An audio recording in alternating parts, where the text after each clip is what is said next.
Hey, Wide Awake family. If you see this, it's your sign to smash that like button. Yes, you listening right now. That way YouTube shows you more amazing stories like this one. We love you all. Now enjoy the stories.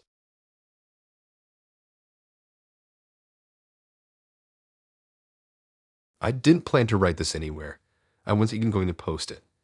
I only am because my hands still feel wrong and my phone keeps lighting up even though I turned everything off. If you ever get a message that makes your stomach drop before you even fully read it, you will get why I needed to dump this somewhere public. It started normal. Boring normal. I was in my bedroom, lights off, laying on my bed scrolling until my eyes hurt. My parents were asleep. The house was quiet in that fake way where you can hear the hum of electricity and your own breathing. I remember thinking the night felt stretched out, like it wasn't moving right. Then my phone buzzed. Facebook notification. Someone I knew, but not well. A guy from school I barely talked to.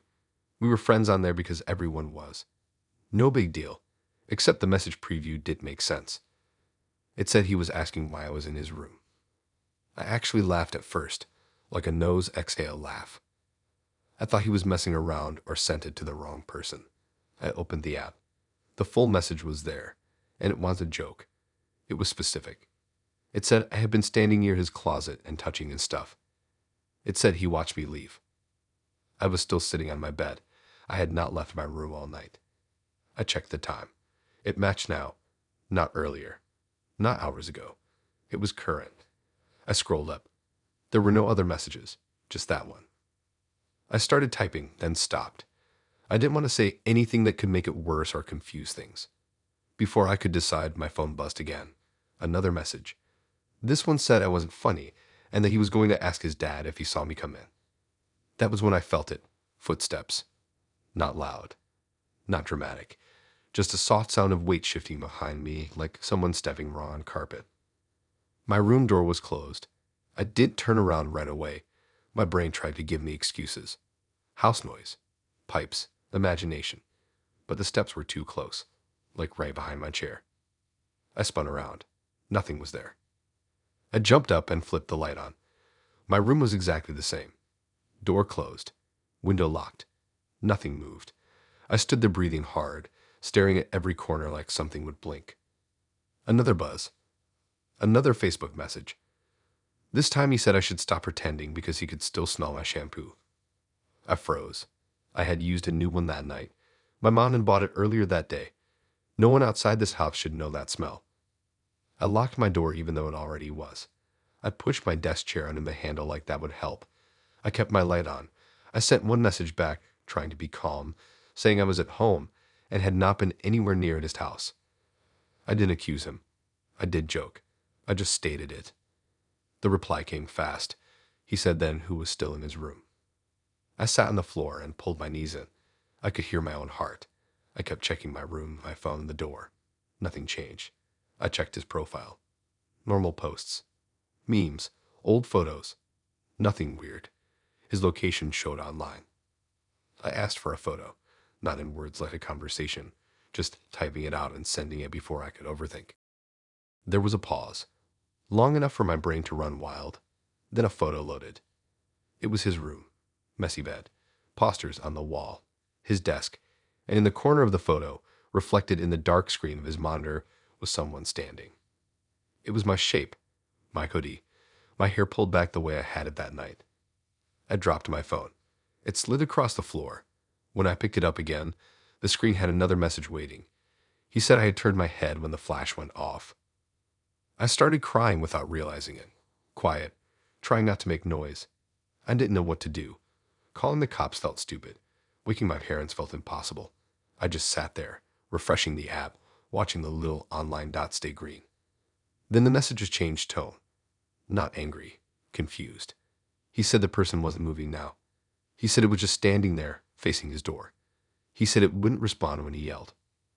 I did tell him what I was seeing. I did tell him I was scared. I just told him to leave his room. Minutes passed. No reply. My phone felt heavy in my hand. I heard something again behind me, this time closer, like fabric brushing fabric. I didn't turn around. I stared at my wall. I watched my shadow. It didn't move right. It was off by a second, like it was lagging. My phone buzzed. Final message. He said his door was locked from the outside. I don't remember standing up, but I did. I don't remember unlocking my door, but I was suddenly in the hallway. The house felt wrong. Longer. Darker. I could hear breathing that wasn't mine. I ran into my parents' room and turned the light on. They woke up confused and mad. I tried to explain, but it came out messy. They checked the house. Nothing. Door is locked. Windows fine. It told me I had a bad dream. My phone was dead when I looked at it again. Completely off. When it turned back on in the morning, the conversation was gone. Not deleted. Just not there. His profile was still there, but I wasn't friends with him anymore. I saw him at school 2 days later. He looked tired. Pale. He didn't look at me. Later that night, I checked Facebook. His account was gone. I still get notifications sometimes. No sender. No preview. Just the buzz. When that happens, I smell that shampoo again, even if I haven't washed my hair. In posting this now because tonight I got a friend's suggestion. No picture. No posts. Just a name. Mine.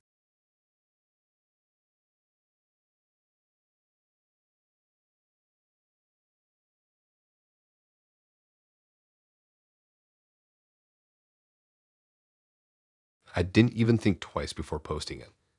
That's the part that keeps looping in my head. It was just a selfie. Bad lighting, half smile, hoodie I wear all the time. I was bored, and my feet felt dead, and I wanted that tiny hit of attention that makes the night go faster. Nothing deep. Nothing risky. Just me sitting on my bed with the window behind me and the street light bleeding in. Within seconds, the likes started coming in. Friends. Random people from school. Someone commented about my hair. Someone else dropped a fire emoji. Normal stuff. I put my phone down and rolled onto my side, staring at the wall, letting the buzzes stack up. Then my phone kept buzzing in a way that didn't slow down. I picked it back up and saw a new comment. Not from anyone I knew. Blank profile picture. No posts. No friends. The comment wasn't words. It was numbers. 2 sets, separated by a comma. Long. Exact. I didn't know what they were at first. I thought it was a joke or some weird spam thing. People replied under it with laughing reactions. Someone asked what it meant. Someone else guessed it was a code. I almost ignored it, almost. I copied the numbers and pasted them into a Maps app. I don't know why. Curiosity, I guess. Boredom mixed with that tiny itch in the back of your head. The pin dropped instantly. No loading. No searching. It landed right on my house. Not the street. Not the block. Right on the roof. I sat up so fast my head spun. I checked again, thinking I messed up. Pasted it again. Same result. I zoomed in. My driveway, my backyard, the spot where our trash bins sit. My heart started doing that uneven thing where it feels like it's skipping. I went back to Facebook. The comment was still there. Untouched. The account name was just letters smashed together. I clicked it. Nothing loaded, like it wasn't real. I refreshed my post. The comment stayed. My hands felt sweaty on the screen. I didn't delete it right away because some part of me wanted proof. Another part of me wanted to see if anyone else would notice. Someone replied asking how they knew. No response. Then another comment appeared. Same account. Same numbers, but slightly different. I pasted those 2. This time the pin dropped a few feet closer, right at my front door. I locked my phone and stood up. I walked to my bedroom door and listened. The house was quiet. My parents were in the living room watching Ta. The sound floated down the hall like normal. Everything looked normal. I opened the app for our doorbell camera. We had it for package thefts. I barely ever checked it. I tapped the live view. At first, it was just the porch. Night mode on. Grainy black and white. The welcome mat. The plant my mom keeps forgetting to water. Then a shape moved. A man stepped into frame from the left. Slow. Deliberate. He leaned down so his face was close to the camera. I couldn't see details clearly, just the outline of a smile that didn't reach anywhere else. He raised his hand and waved. Not fast, not friendly, just a slow back and forth like he had all the time in the world. I dropped my phone onto my bed and backed away from the door. I didn't scream. I didn't run. My body felt heavy, like it wasn't sure what to do yet. The doorbell app sent a notification saying motion detected. I didn't touch it. I stood there staring at my closed bedroom door, expecting the handle to move. It didn't. After a minute, I grabbed my phone again and looked. The live feed was empty. The porch was still. The man was gone. I scrolled back through the recorded clips. There he was, clear as day, stepping into view, leaning in, waving, looking straight into the lens like he knew exactly where I was standing in that house. My selfie notification buzzed again. A new comment. Same account. This time it was text. It said, "Nice camera." I deleted the post. Not archived. Deleted. My feed refreshed like it never existed. But the comment notification stayed in my alerts for a second longer than it should have, like it was stuck. I blocked the account. Facebook said action failed. I tried again. Same thing. I reported it. The report screen froze. I went to my parents and told them someone was on the porch. My voice sounded raw even to me. They checked the door. Nothing. They checked the yard. Nothing. My dad watched the camera clip and frowned. He said it was probably someone messing around. A neighbor kid. Someone drunk. He said the internet freaks me out too much. They went back to the living room. I went back to my bedroom and locked the door. I sat on my bed and scrolled through old notifications, trying to calm down. My phone buzzed again. A friend request. Same blank profile. New name this time. No letters smashed. Just a normal sounding name. I didn't accept it. I did decline it. I just stared at it until the screen dimmed. Then my doorbell app sent another alert. Motion detected. I opened it. My porch was empty again, but the camera angle was slightly off, like it had been nudged. The man was there, but something else was. A piece of paper taped to my door, white against the dark. The camera couldn't zoom enough to read it clearly, but I could see writing. Numbers. I didn't go downstairs. I didn't wake my parents again. I just sat there watching the live feed until the alert cleared on its own. The next morning, the paper was gone. No tape marks. No signs anyone had been there. My parents said I probably imagined it. At school, my phone felt wrong in my pocket. Heavier, warmer. I checked Facebook between classes. My deleted selfie showed up in my memories section like it had been posted years ago. The comments were gone, except one. The coordinates. Pinned, liked by the same blank account. I turned off location services. I turned off Bluetooth. I covered my camera with tape. I stopped posting. I stopped liking things. I stopped existing online as much as I could. It didn't matter. Last night, my doorbell camera sent a new clip notification.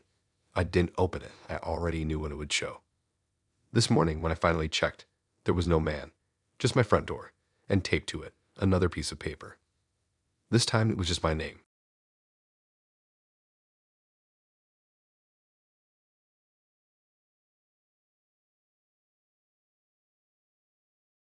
Facebook Memories is supposed to be harmless. That's what makes this worse. It's the softest feature on the app. Baby photos, dumb posts, old jokes that barely make sense anymore. I open it every morning without thinking, half asleep, thumb doing the work while my brain catches up. It feels safe because it's backward looking. It's not supposed to surprise you. This morning it did look right. The header loaded slow, like my internet was dragging, and when it finally popped in, the date made no sense. It wasn't years ago. It wasn't even last year. It said tomorrow. Full date. Clear as day. My brain stalled on it like a scratched record. I refreshed the app. Same thing. I closed it and opened it again. Still there. I thought it was a glitch. Facebook breaks all the time. I figured it would fix itself if I scrolled. I did scroll. The thumbnail was already there waiting. It was a photo of me. Not a mirror selfie. Not a repost. Not something old I forgot about.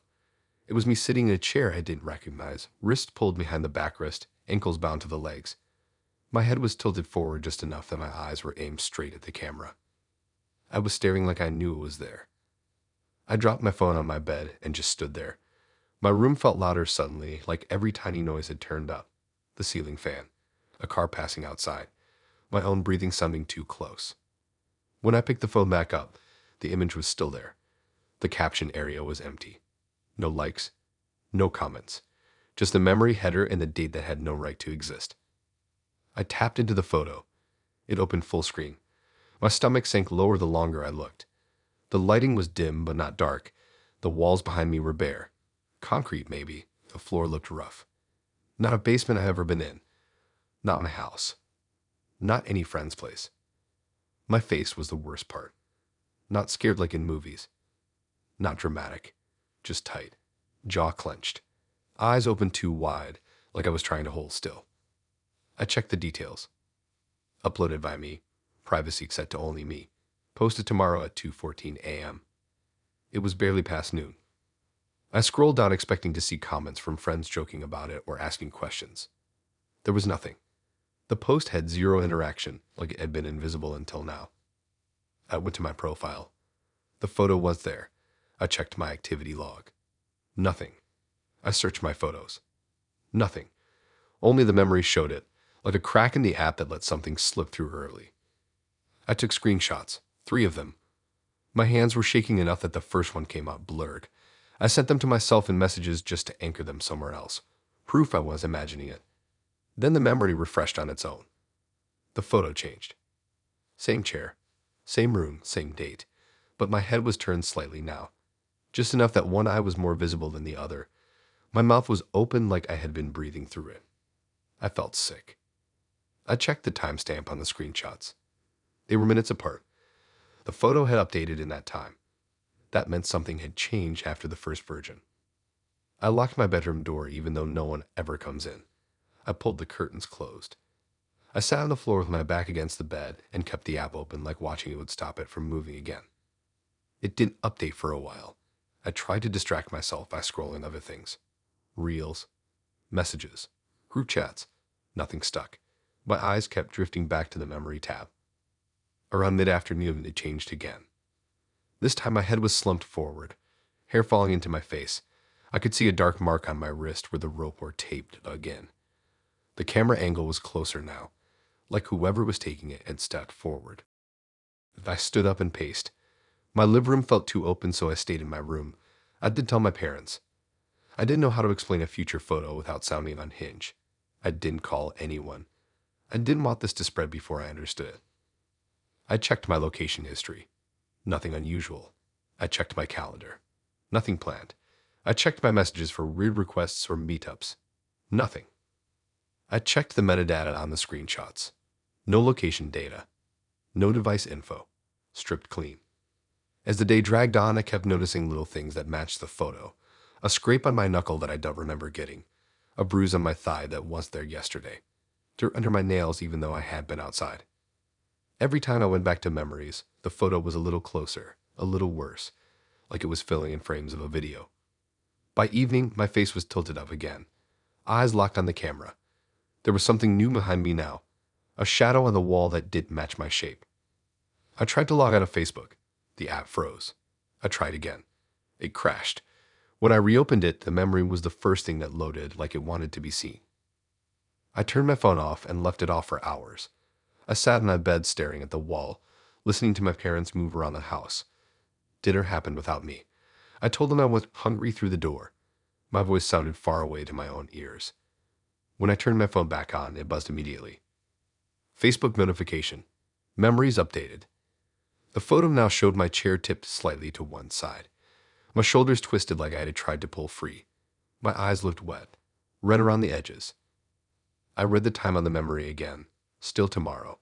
Still 2:14 a.m. I checked the current time. 11:38 p.m. I didn't sleep. I sat on my bed with the lights on, phone plugged in, watching the minutes crawl. Every few refreshes, the photo shifted.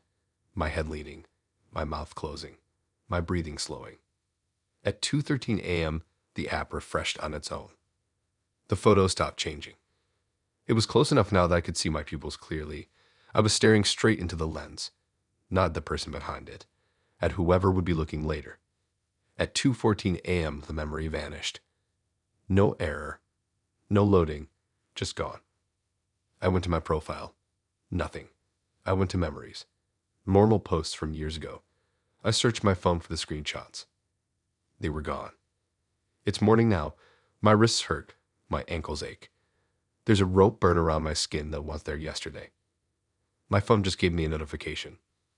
Facebook Memories is ready for tomorrow. Hey guys, really sorry to interrupt. If you're still listening, then you're enjoying the story so far. And if you are enjoying, then please hit that like button.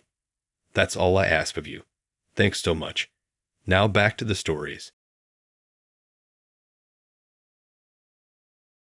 I wasn't even thinking about her when it happened, which feels wrong to admit. Most days I keep busy enough that the quiet parts don't sneak up on me. Scrolling helps. Noise helps. Pretending the past is settled helps. That morning I posted something stupid, just a picture of the sky from my driveway with a caption about how cold it was getting. Nothing personal. Nothing heavy. I didn't want memories popping up. I just wanted something normal on my page. I set my phone down and went inside. The house felt empty in the usual way. My dad was at work. The tube was off. The air had that still smell it gets when no one has moved around yet. I walked past the basement door without looking at it, same as always, and went to my room. When I checked my phone again, there was a notification waiting. A heart reaction. My stomach dipped before my brain caught up. I knew better. I knew it had to be a glitch or some delayed thing or Facebook being Facebook. But my thumb hovered anyway. I opened the app. The heart was from my mom's account. Not a memorial page. Not a tagged post from years ago. Her actual profile.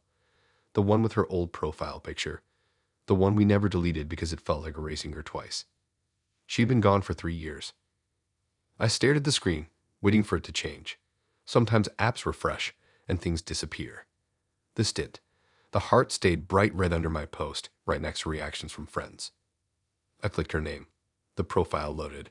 Her cover photo was the same beach picture. Her last post was still from before she got sick. Nothing new. Nothing updated. Just a heart on my post that should not exist. I checked the time. It said reacted just now. I felt lightheaded. I set the phone down and paced my room, trying to slow my breathing. I told myself someone could have hacked it. Maybe an old password got guessed. Maybe Facebook recycled something weird. Anything but the other option. My phone buzzed again. New message. Sender was her. I didn't open it right away. My hands were shaking enough that I was afraid I'd drop the phone. I sat on my bed and stared at the notification banner until the screen dimmed. When I finally opened the message, there was only one line. You left the basement door unlocked. No emojis. No punctuation. Exactly how she used to text when she was being serious. My throat went tight. I read it again, then again. The words didn't change. I had not mentioned the basement anywhere. Not in my post. Not in messages. Not out loud. It was something anyone else would never say. I stood up and went to the hallway. The basement door was at the end, half hidden by shadows even during the day. I stared at it from a distance. It looked the same as always. Closed. Still. I didn't go down there. I just locked it. My hand felt numb on the knob. The click echoed louder than it should have. When I went back to my room, the message was marked seen. I didn't read it twice. I didn't reply. I just sat there, phone in my lap, staring at my own reflection in the black screen. Another notification came in, typing indicator. It lasted longer than any normal message ever does. Dots blinking, stopping, blinking again. Then another message appeared. You never remember to check it. My chest hurt. That was something she used to say when I forgot chores, when I rushed, when I thought things were fine without checking. I scrolled up. The conversation history was empty. No old messages. No past threads. Just those 2 lines like they had been dropped into existence. I left my room and went to the living room. I turned on every light. The house felt different now, like it was holding its breath. I tried to think logically. Someone could be messing with me. Someone could have found old info. Someone could be inside the house. That thought stuck. I grabbed the flashlight from the kitchen drawer and stood the basement door again. I didn't want to open it. Every instinct screamed not to, but the message sat in my head, heavy and specific. I unlocked the door and pulled it open. The stairs descended into darkness. The smell hit first.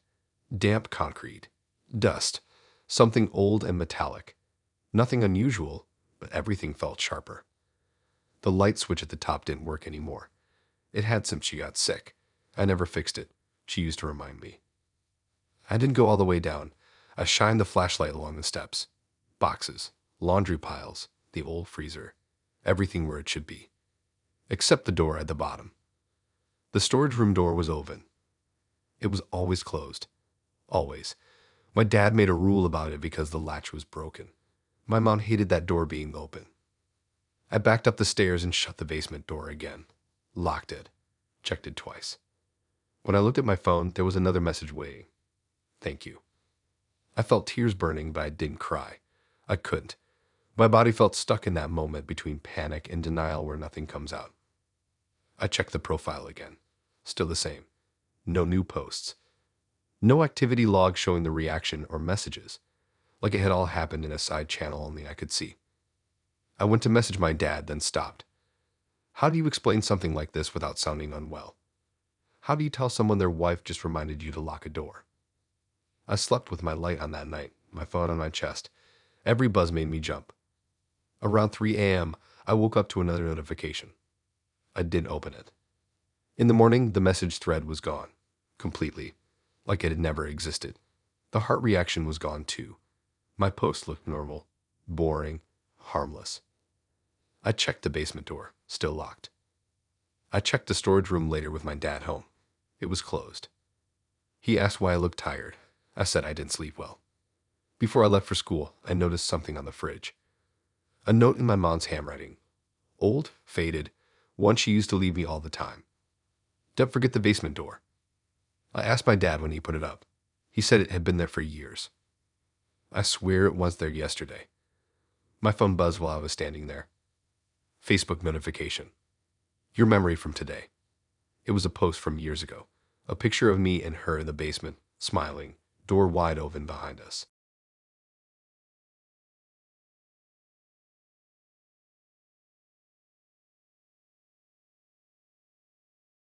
This started as one of those ideas you get when you are bored enough to think you are funny.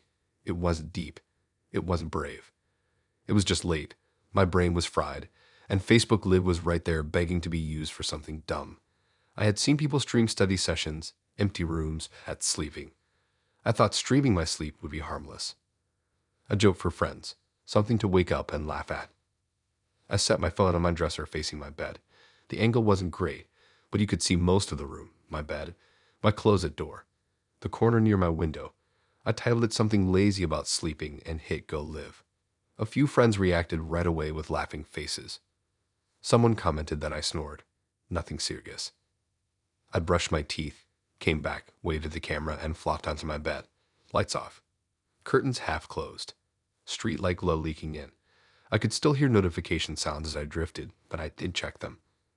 I fell asleep faster than I thought I would. I don't remember dreaming. I remember sinking. That heavy sleep where you feel pressed down, like the mattress is holding you too tight. The first thing that pulled me out of it was my phone vibrating nonstop. Not a single buzz. Not spaced out alerts. It was continuous, like the phone couldn't keep up with whatever was happening. My eyes opened a crack. The room looked the same. Dark, quiet. My door closed. I reached for the phone but stopped when I noticed the screen glowing brighter than it should have. The lid was still going. The viewer count was way higher than when I fell asleep. Not viral numbers, but way more than my usual stuff. Comments were flooding in so fast they blurred together. I was still half asleep and confused, trying to understand why people were watching me breathe. Then I noticed the timestamps. People weren't typing words. They were typing numbers. Timestamps from the live. Specific points. One after another. Some repeating. Some slightly different. All clustered around the same minute mark. I scrubbed the lid back to that time. At first I didn't see anything. Just me asleep. Chest rising. Blanket kicked down. Then I saw movement near the back of the room. Something darker than the shadows shifted near my closet. I sat up so fast my neck hurt. The live camera shook. The comments exploded even more. I turned around and stared at the closet. It was closed. Exactly how I left it. Nothing was there. I laughed under my breath, embarrassed. My brain tried to calm me down. Low light, compression, shadows doing weird stuff. People online love to scare themselves. I looked back at the live replay and watched closer. The shape wasn't random. It rose slowly from behind my bed, like someone standing up. Tall. Too tall. Its outline blocked part of the wall behind it. It didn't move like a glitch. It moved with weight. I watched myself on screen sleep through it. The figure stood there for almost a full minute. Not swaying. Not shifting. Just there. Close enough that if it leaned forward, it would have been right over me. Then it stepped back out of frame. I checked the time. The timestamps people had been typing lined up exactly with that moment. My hands were shaking so bad I nearly dropped my phone. I ended the live. The screen went quiet. My room felt unbearably loud without the hum of notifications. I turned on every light. I checked behind my bed, inside the closet, under the desk. Nothing. The room was empty. I locked my door anyway. I went back to Facebook to see the replay saved. I needed to know if it was real or if my eyes were messing with me. The video was there, full length, comments still attached. I skipped straight to the timestamp cluster. The figure was clearer now. The replay didn't blur it like the live did. I could see shoulders. Arms hanging too long. A head that didn't tilt or react. It didn't have a face. Not hidden, not shadowed, just smooth where features should be. My stomach dropped. I paused the video and zoomed in. The texture of the skin looked wrong. Flat, like it wasn't meant to be lifted closely. I scrolled through the comments. People were freaking out, tagging friends, asking if it was staged, asking why I wasn't waking up. Someone mentioned another timestamp later in the stream. I jumped to that one. This time, the figure was closer. It was standing at the side of my bed, so close that its arm overlapped my blanket. The mattress dipped slightly under its weight. I watched myself shift in my sleep, rolling toward it. I slammed the phone face down on my bed and backed into the corner of my room. My heart was pounding so hard it felt like it was shaking my ribs. I didn't hear anything. No footsteps. No breathing. Just the buzz of the lights. After a few minutes, I forced myself to pick the phone back up. The comments were still coming in even though the live was over. People were reading the replay, sharing it, tagging me. One comment stood out. It wasn't a timestamp. It was a question about why the figure left through the door instead of fading. I went back to the end of the video. The last few minutes showed the figure moving again. Slowly, deliberately, it stepped away from my bed and walked toward my door. The handle didn't move on screen, but the door cracked open just enough for it to slip through. I woke up seconds later in the video, stirring like something had disturbed the air. I checked my door in real life. It was locked. It had been locked. I didn't sleep after that. I sat on my bed until morning with the lights on and the video paused on my phone, watching the empty doorway frame. By the time the sun came up, the video was gone. Facebook said it violated community standards. No explanation. No archive. Just removed. The comments disappeared with it. The shares too. People messaged me asking where it went. Some said they couldn't find it anymore. Some said the replay had changed before it vanished. Shorter, missing parts. My viewer count reset like it never happened. I checked my room one more time before leaving for school. Everything was normal. Except my door. The lock was turned the wrong way, like it had been unlocked from the outside.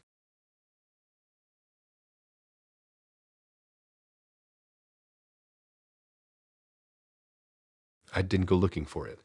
That's what messes with me the most. I wasn't digging through weird corners of Facebook or clicking shady links. I was half awake on my couch, scrolling with one hand and eating cereal with the other, letting the algorithm drag me wherever it wanted. Suggested friends, old posts, random group recommendations that usually make no sense. Then one group name stopped me cold. Watching her. No emojis. No jokes. No explanation. Just that. It showed up under people you may know groups, like it was normal. Like I should recognize it.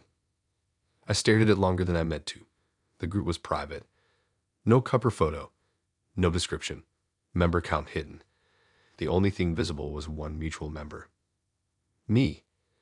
I felt my stomach drop so fast I actually checked my profile to make sure I wasn't already in some group I forgot about. I wasn't. I had never seen that name before in my life. I tapped it. Facebook warned me it was private and content wasn't visible. Under that, it said join request sent. I didn't send a request. I backed out of the app immediately and sat there staring at my apartment. Everything looked the same. Couch. Tava. Kitchen lights still on from last night. The window reflecting my own tired face. My phone buzzed. You are now a member of Watching Her. The group loaded automatically. There were dozens of posts. No comments. No reactions. Just post after post stacked on top of each other, all from different accounts with blank photos and random names. Every post was a photo. Not screenshots, not uploads, live photos. The kind that move when you press on them. The little ripple icon was there on every single one. I tapped the first. It was my kitchen. Same angle as where I was sitting, the counter clutter. The magnet on the fridge shaped like a lemon. My keys on the hook by the door. The photo moved slightly when I pressed it. The curtain shifted like there was air moving. The timestamp said posted 3 minutes ago. I felt cold all over. I scrolled. Another photo. My bedroom. Taken from the doorway. My bed unmade. My hoodie tossed over the chair. The angle was higher than eye level, like whoever took it was taller than me or standing on something. Posted 7 minutes ago. Another. My bathroom mirror. My toothbrush cup. The crack in the tile near the sink that I've meant to tell my landlord about. My reflection wasn't this one, but the mirror showed the flash. Posted just now. My hands were shaking so bad I had to set the phone down. My apartment suddenly felt too open. Every room connected. Nowhere to hide. I got up and checked the front door. Locked. Chain still on. I checked the windows. Locked. No signs of anyone forcing anything. I went back to the couch and scrolled again. The photos went back days. Me asleep on the couch.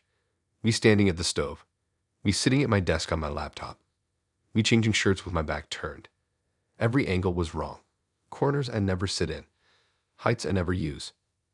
Some of the photos caught me mid-movement, like the person holding the camera had been standing there watching, waiting. None of them showed a reflection of whoever took them. I tapped the group info. Admin list hidden. Rules empty. Location not set. The group creation date was last month.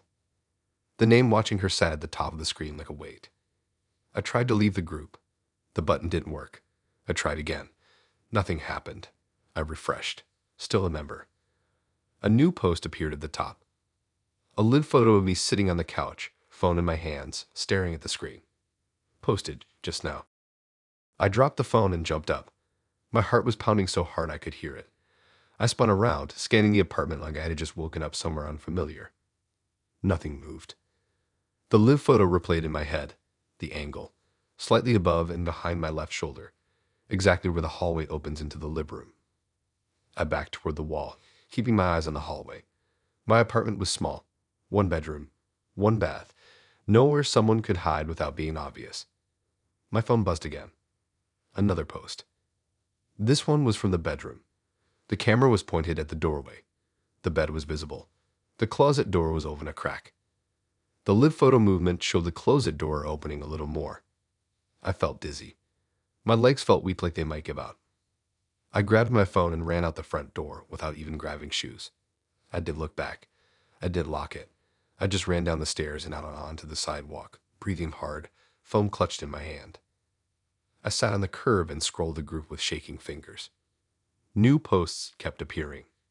The angle changed.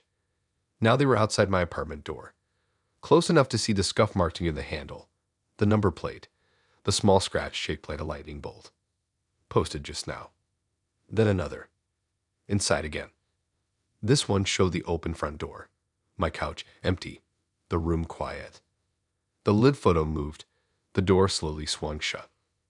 I started crying right there on the curb. People passed by and glanced at me, but didn't stop. To them, I probably looked like anyone else having a bad morning. My phone buzzed with a group notification. New group name. Watching her leave. The original group vanished from my list, replaced by the new one. Same format. Same blank accounts. Same stream of live photos. The newest post was of me sitting on the curb, taken from across the street. I looked up. A car was parked there. Engine off. Windows tinted too dark. Someone inside raised a phone slightly, just enough for me to notice. Another post appeared. The angle zoomed in, my face, my eyes red, my hands shaking. I stood up and walked. Not ran. I didn't want to give them that. I walked fast down the street, checking reflections in windows, pretending I didn't notice every camera angle shifting in the group. Photos from behind trash cans, from between parked cars, from inside a shop window as I passed. Always posted seconds after they were taken. I ducked into a grocery store and went straight to the bathroom. Locked myself in a stall. sat on the closed lid, and tried to breathe. My phone buzzed again. The group updated. Watching her hide. The newest photo was of the bathroom door from the outside. The lid photo moved. The handle twitched.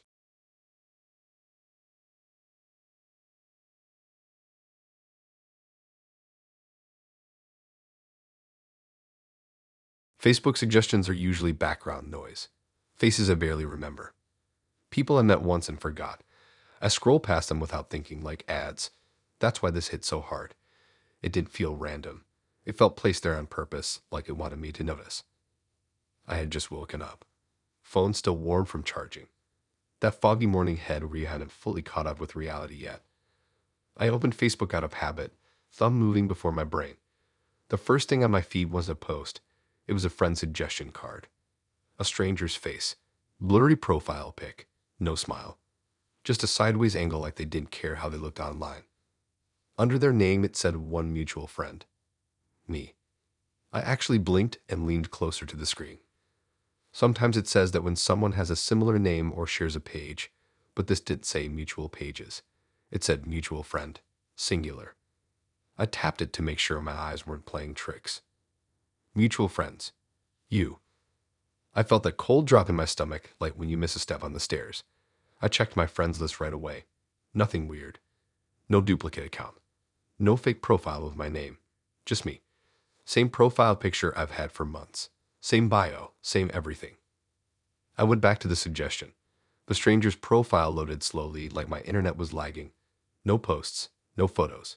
Joined Facebook recently. The only thing filled out was their city. My city. I locked my phone and stared at the ceiling for a second, trying to shake it off. Probably a bug. Facebook is full of them. I told myself that while my chest still felt tight. When I unlocked my phone again, there was a notification waiting. You have a new friend.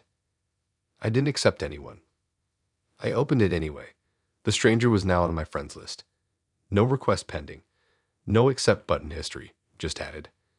I scrolled through my recent activity to see if I had sleep tapped something. The log showed I added them at 3:12 a.m. I checked the time I went to bed. 12:47 a.m. I slept straight through. No waking up. No phone checking. My screen time app even backed that up. Phone idle all night. But Facebook said my account was active. I went deeper into settings, security, and login. Active sessions. There was one listed that wasn't mine. Same device type. Same app version. Same operating system. But the location pin was slightly off. Not another city. Not another state. Just a few streets away. Active from 2:58 a.m. to 4:01 a.m. I felt dizzy. My hands were clammy on the phone. I ended all sessions immediately and changed my password. Twice. I turned on every security option I could find. I felt stupid for not having them on already. Then my phone buzzed again. Message request. From the stranger.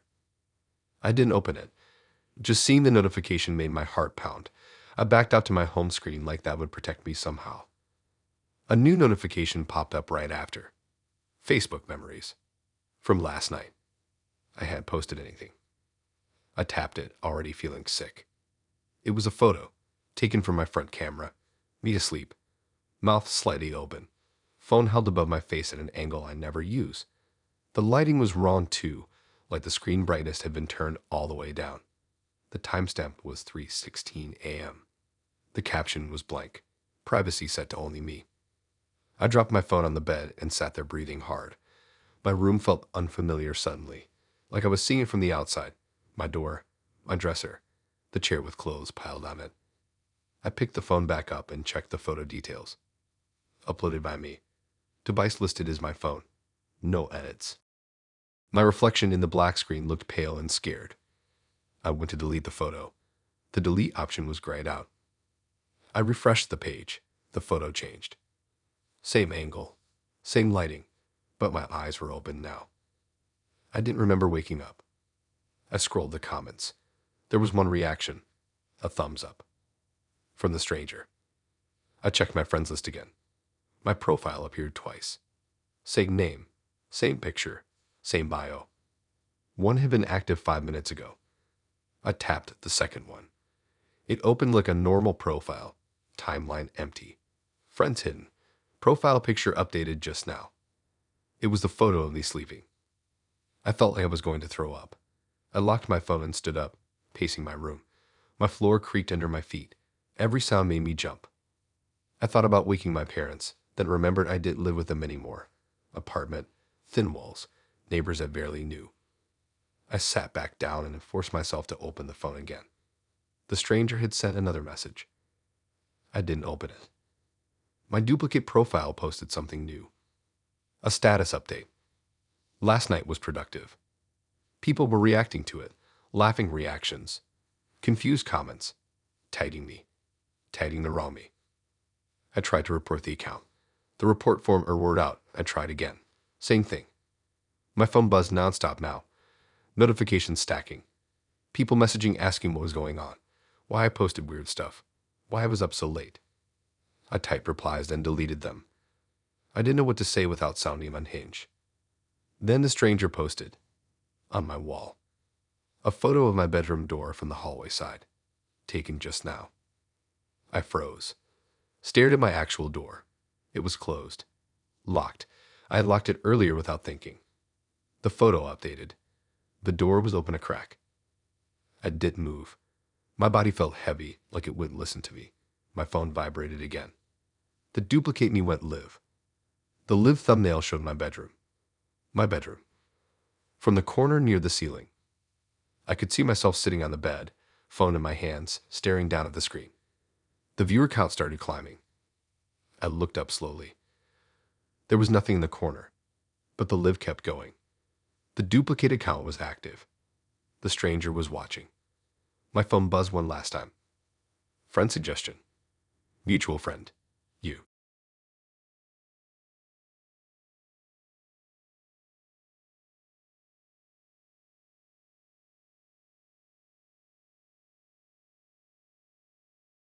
I didn't notice the first one right away, and that still makes me feel stupid.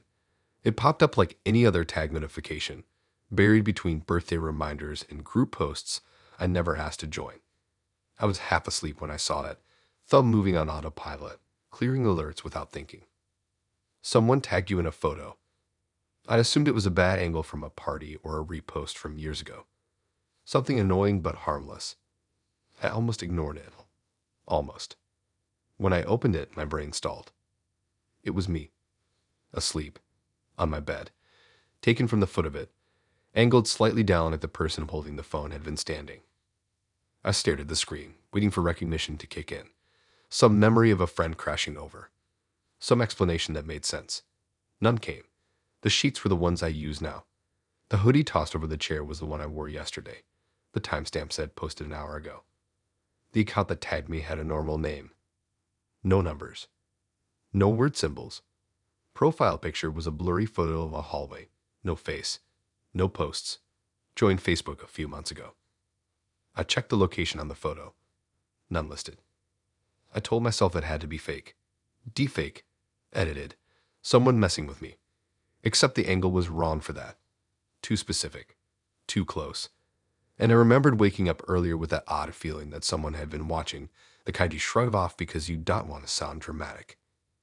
I untagged myself and reported the photo. Facebook said it would review it. I blocked the account. My heart was still racing, but I convinced myself it was over. The next night, another notification. Tagged again. This one was from the side of the bed. Closer, my face half visible, pressed into the pillow. You could see my breathing in the slight blur of the image. The room lighting was darker, later than before. Same account. I felt cold all over. I checked my doors. Locked.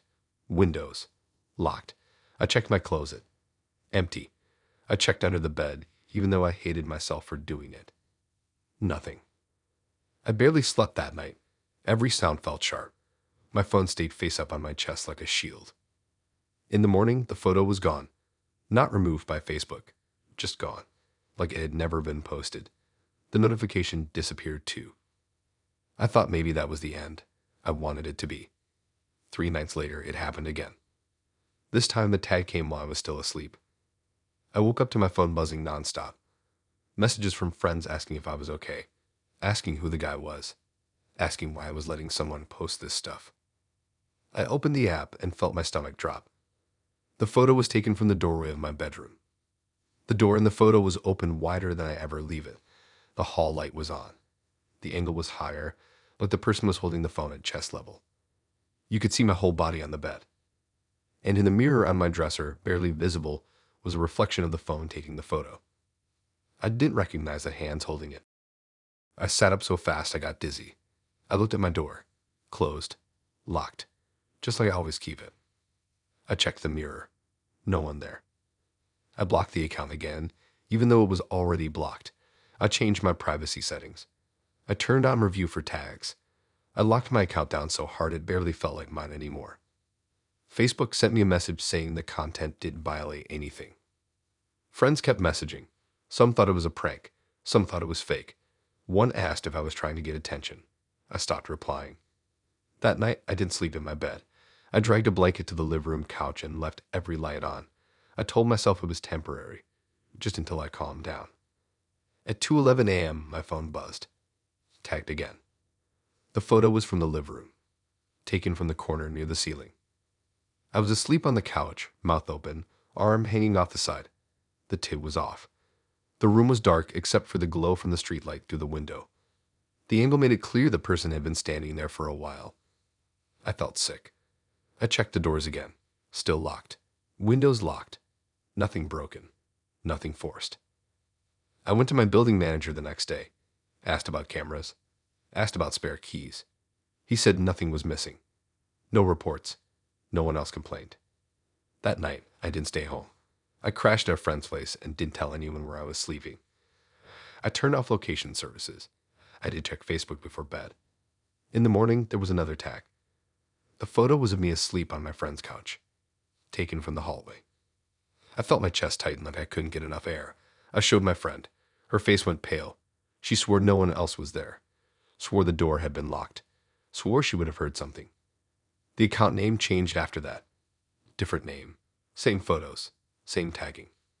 Every time I untagged, the photo disappeared and came back later from a new angle. Closer. Always closer. Tonight is the worst one yet. I am home again. I didn't know where else to go. I locked everything. Pushed a chair under the door handle even though I know it wouldn't really help. The notification came 10 minutes ago. Tagged in a photo. I opened it even though I told myself I wouldn't. The photo was taken from inside my bedroom. Not from the door. Not from the corner. From right next to my bed. I can see my own face clearly. Eyes closed. Lashes resting on my cheeks. The photo is so close I can count the freckles on my nose. The lid photo moves slightly. The frame shifts like the person holding the phone adjusted their grip. And at the edge of the image, I can see a hand. Not holding the phone. Resting on my mattress.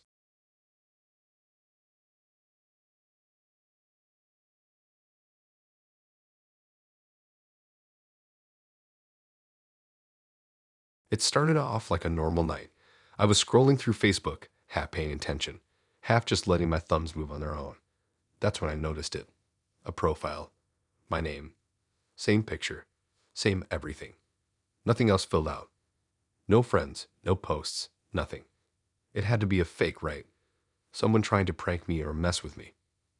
I tapped the profile. Heart racing, but thinking it was just some dumb joke. I scrolled through the empty timeline. No posts, no comments, nothing that really made sense. Just my face staring back at me from the profile picture. I felt weird, like I was being watched through the screen. I wanted to get rid of it immediately. So I blocked it. Easy. One tap. Go on. That should have been it. Seconds later, when my phone buzzed like someone had shaken it awake, I picked it up and my stomach dropped. My Facebook app was gone, like deleted, like it had never existed on my phone. My login still worked, but my friends list was empty. All my photos, all my posts, everything vanished. The app itself didn't even look like mine anymore. It was clean, sterile. I tried logging out and back in. Nothing. It said my account didn't exist. I froze. I stared at the screen for a long time, trying to convince myself it was a glitch. Maybe Facebook got hacked. Maybe it was some sort of weird maintenance thing, but the thought didn't stick. Then my phone unlocked itself. I hadn't touched it. Not a single tap. Not a swipe. The screen lit up, the lock screen disappeared, and the home screen came forward like someone was scrolling through it. I tried to grab it, but my fingers shook too much. I watched as apps opened and closed by themselves. Messages I hadn't sent were typed out and deleted. Photos I hadn't taken were saved to the camera roll. My gallery filled with pictures of my room, my bed, my closet. The angles were wrong. The lighting was off, but it was definitely my apartment. I panicked, tried to shut the phone off, held the power button down. Nothing. The screen stayed on. The brightness went up and down on its own. The volume buttons moved it louder and quieter. I grabbed the charger, unplugged it. That didn't help. The phone was alive in a way I couldn't control. Then a notification popped up. Facebook. My real account had returned, like nothing happened. Profile picture, friends, posts, everything back. But the thing was, I didn't log back in. I didn't even open the app. The timeline scrolled by itself. Notifications opened. Friend requests accepted. Messages sent. Everything was happening faster than my brain could keep up. Then I saw the first photo, sent from my account to a friend I hadn't talked to in months. It was a picture of me. Asleep. On my couch. My blanket twisted around me. Mouth half open, eyes closed. My heart stopped. I checked the timestamp. Seconds after I blocked the fake profile. That meant someone or something was in my apartment while I slept. I ran to the door, locked it, checked every window. Nothing. No one. Silence. I tried calling my friends. My phone dialed by itself. Answered by static. The voice sounded like mine, whispering my name over and over. I slammed the phone down. The voice continued low, like it was coming from inside the walls. I ran to the living room. My laptop was on. Facebook open. My profile was sending messages. Posts appearing with no content, just the word "here," repeated over and over. I tried to close the laptop. It wouldn't turn off. Screen stayed on. The fan whirring louder than normal. I backed up, tripping over my shoes. Looked around. Nothing. Empty apartment. Then my phone buzzed again. A new notification. Friend request. From the blocked account. The one I thought was gone. My stomach sank. I tapped it. Profile opened. Not empty this time. Posts. Photos. Every angle of my apartment. Some from months ago, some just now. The thing was active. Typing. Tagging me. Every photo had a caption. I'm here or watching. Timestamps matched times I had been alone. I hadn't posted anything, hadn't moved. I blocked it again. Instantly, my real account disappeared. Phone unlocked itself again. Gallery filled with more photos. Closer this time. From inside my bedroom. I could see the pillows where my head rested, the blanket rumpled, my hands clutching the sheets. I tried smashing the phone. Nothing. Screen cracked, but it still moved, still typed, still sent. I ran outside, left the phone on the couch. Air cold against my skin. Neighbors looked at me like I was insane. I didn't care. I just ran. Checked back hours later. My apartment looked normal. Door locked. Windows closed. Phone gone from the couch. Later, I got a text from myself. The number was mine. Picture attached. Me, sleeping. Time-stamped moments ago. Taken from the corner of my room. I haven't been back inside since. Every time I think about logging into Facebook, I get a notification first. From my own account. It's alive. Moving. Watching. Tagging. Posting. Always one step ahead.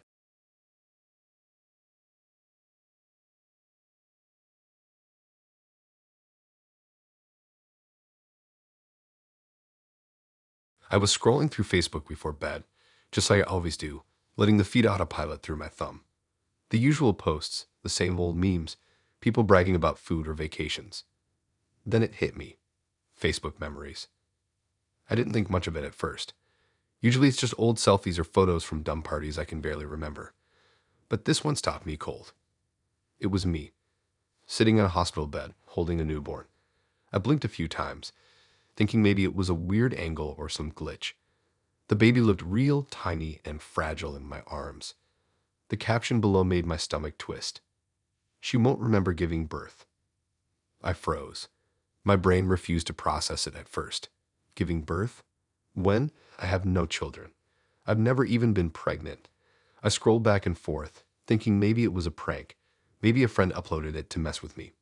But there was no tagging, no comments, no indication it was anyone else's memory being shoved into mine. Just me, the baby, the hospital room, and that caption staring back. I tapped the photo to enlarge it. The hospital room looked real mundane even. Beige walls, that generic hospital green sheet on the bed, a single window with blinds half closed. I'd noticed the wristband on my arm. It had my name, my birth date. Everything lined up. I started to shake. I ran to my laptop, tried logging into Facebook there. Maybe the app had glitched. Maybe it was some weird algorithm mistake. But no, the memory was there too. The same photo, same caption, same everything. My hands started trembling. I backed away from the desk and sat on the couch, heart hammering. I tried to tell myself it wasn't real. Maybe someone had Photoshop skills. Maybe it was AI. But the details were too perfect. The tiny blanket, the hospital bracelet, the way my hands held the baby, it was too precise, like my body had done this. Like I had done this. I tried calling my mom anyone just to see if someone could explain it. She answered after a few rings groggy.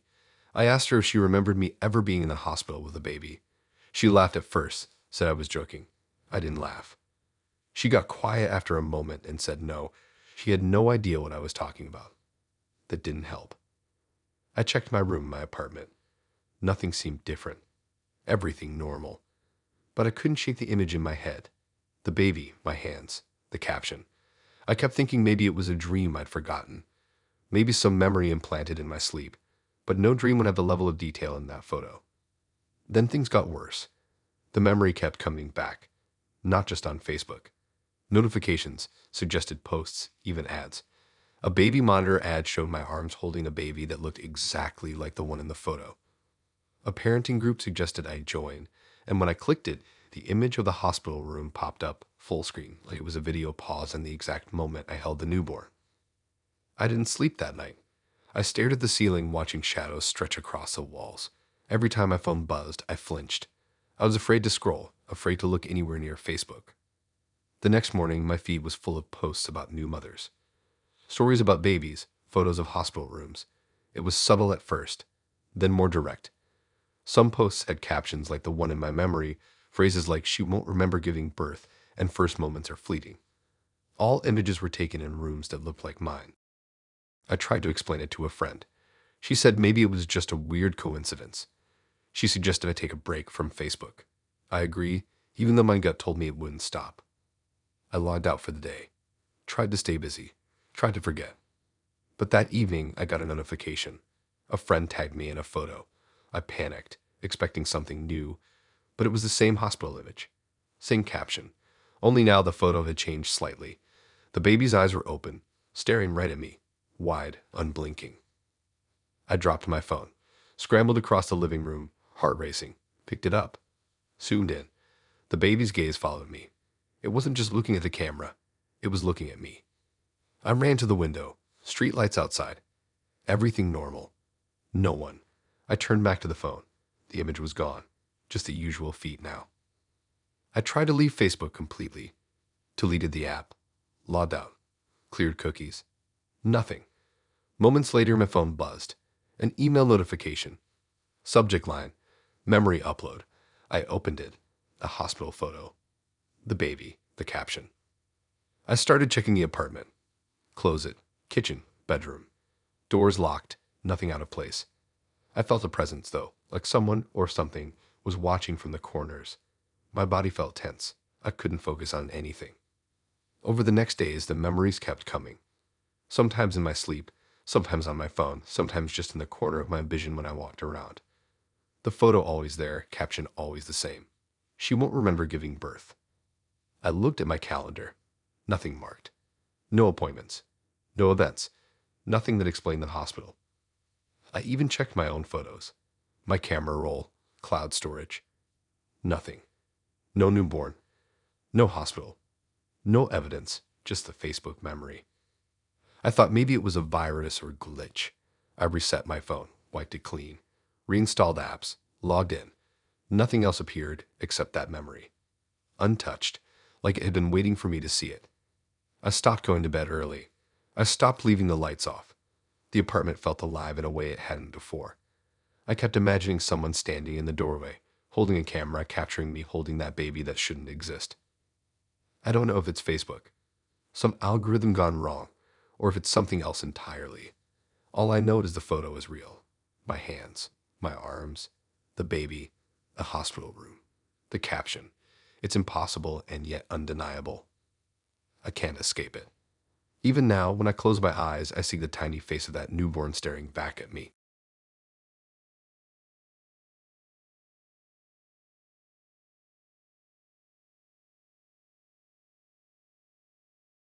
I always thought Facebook was harmless.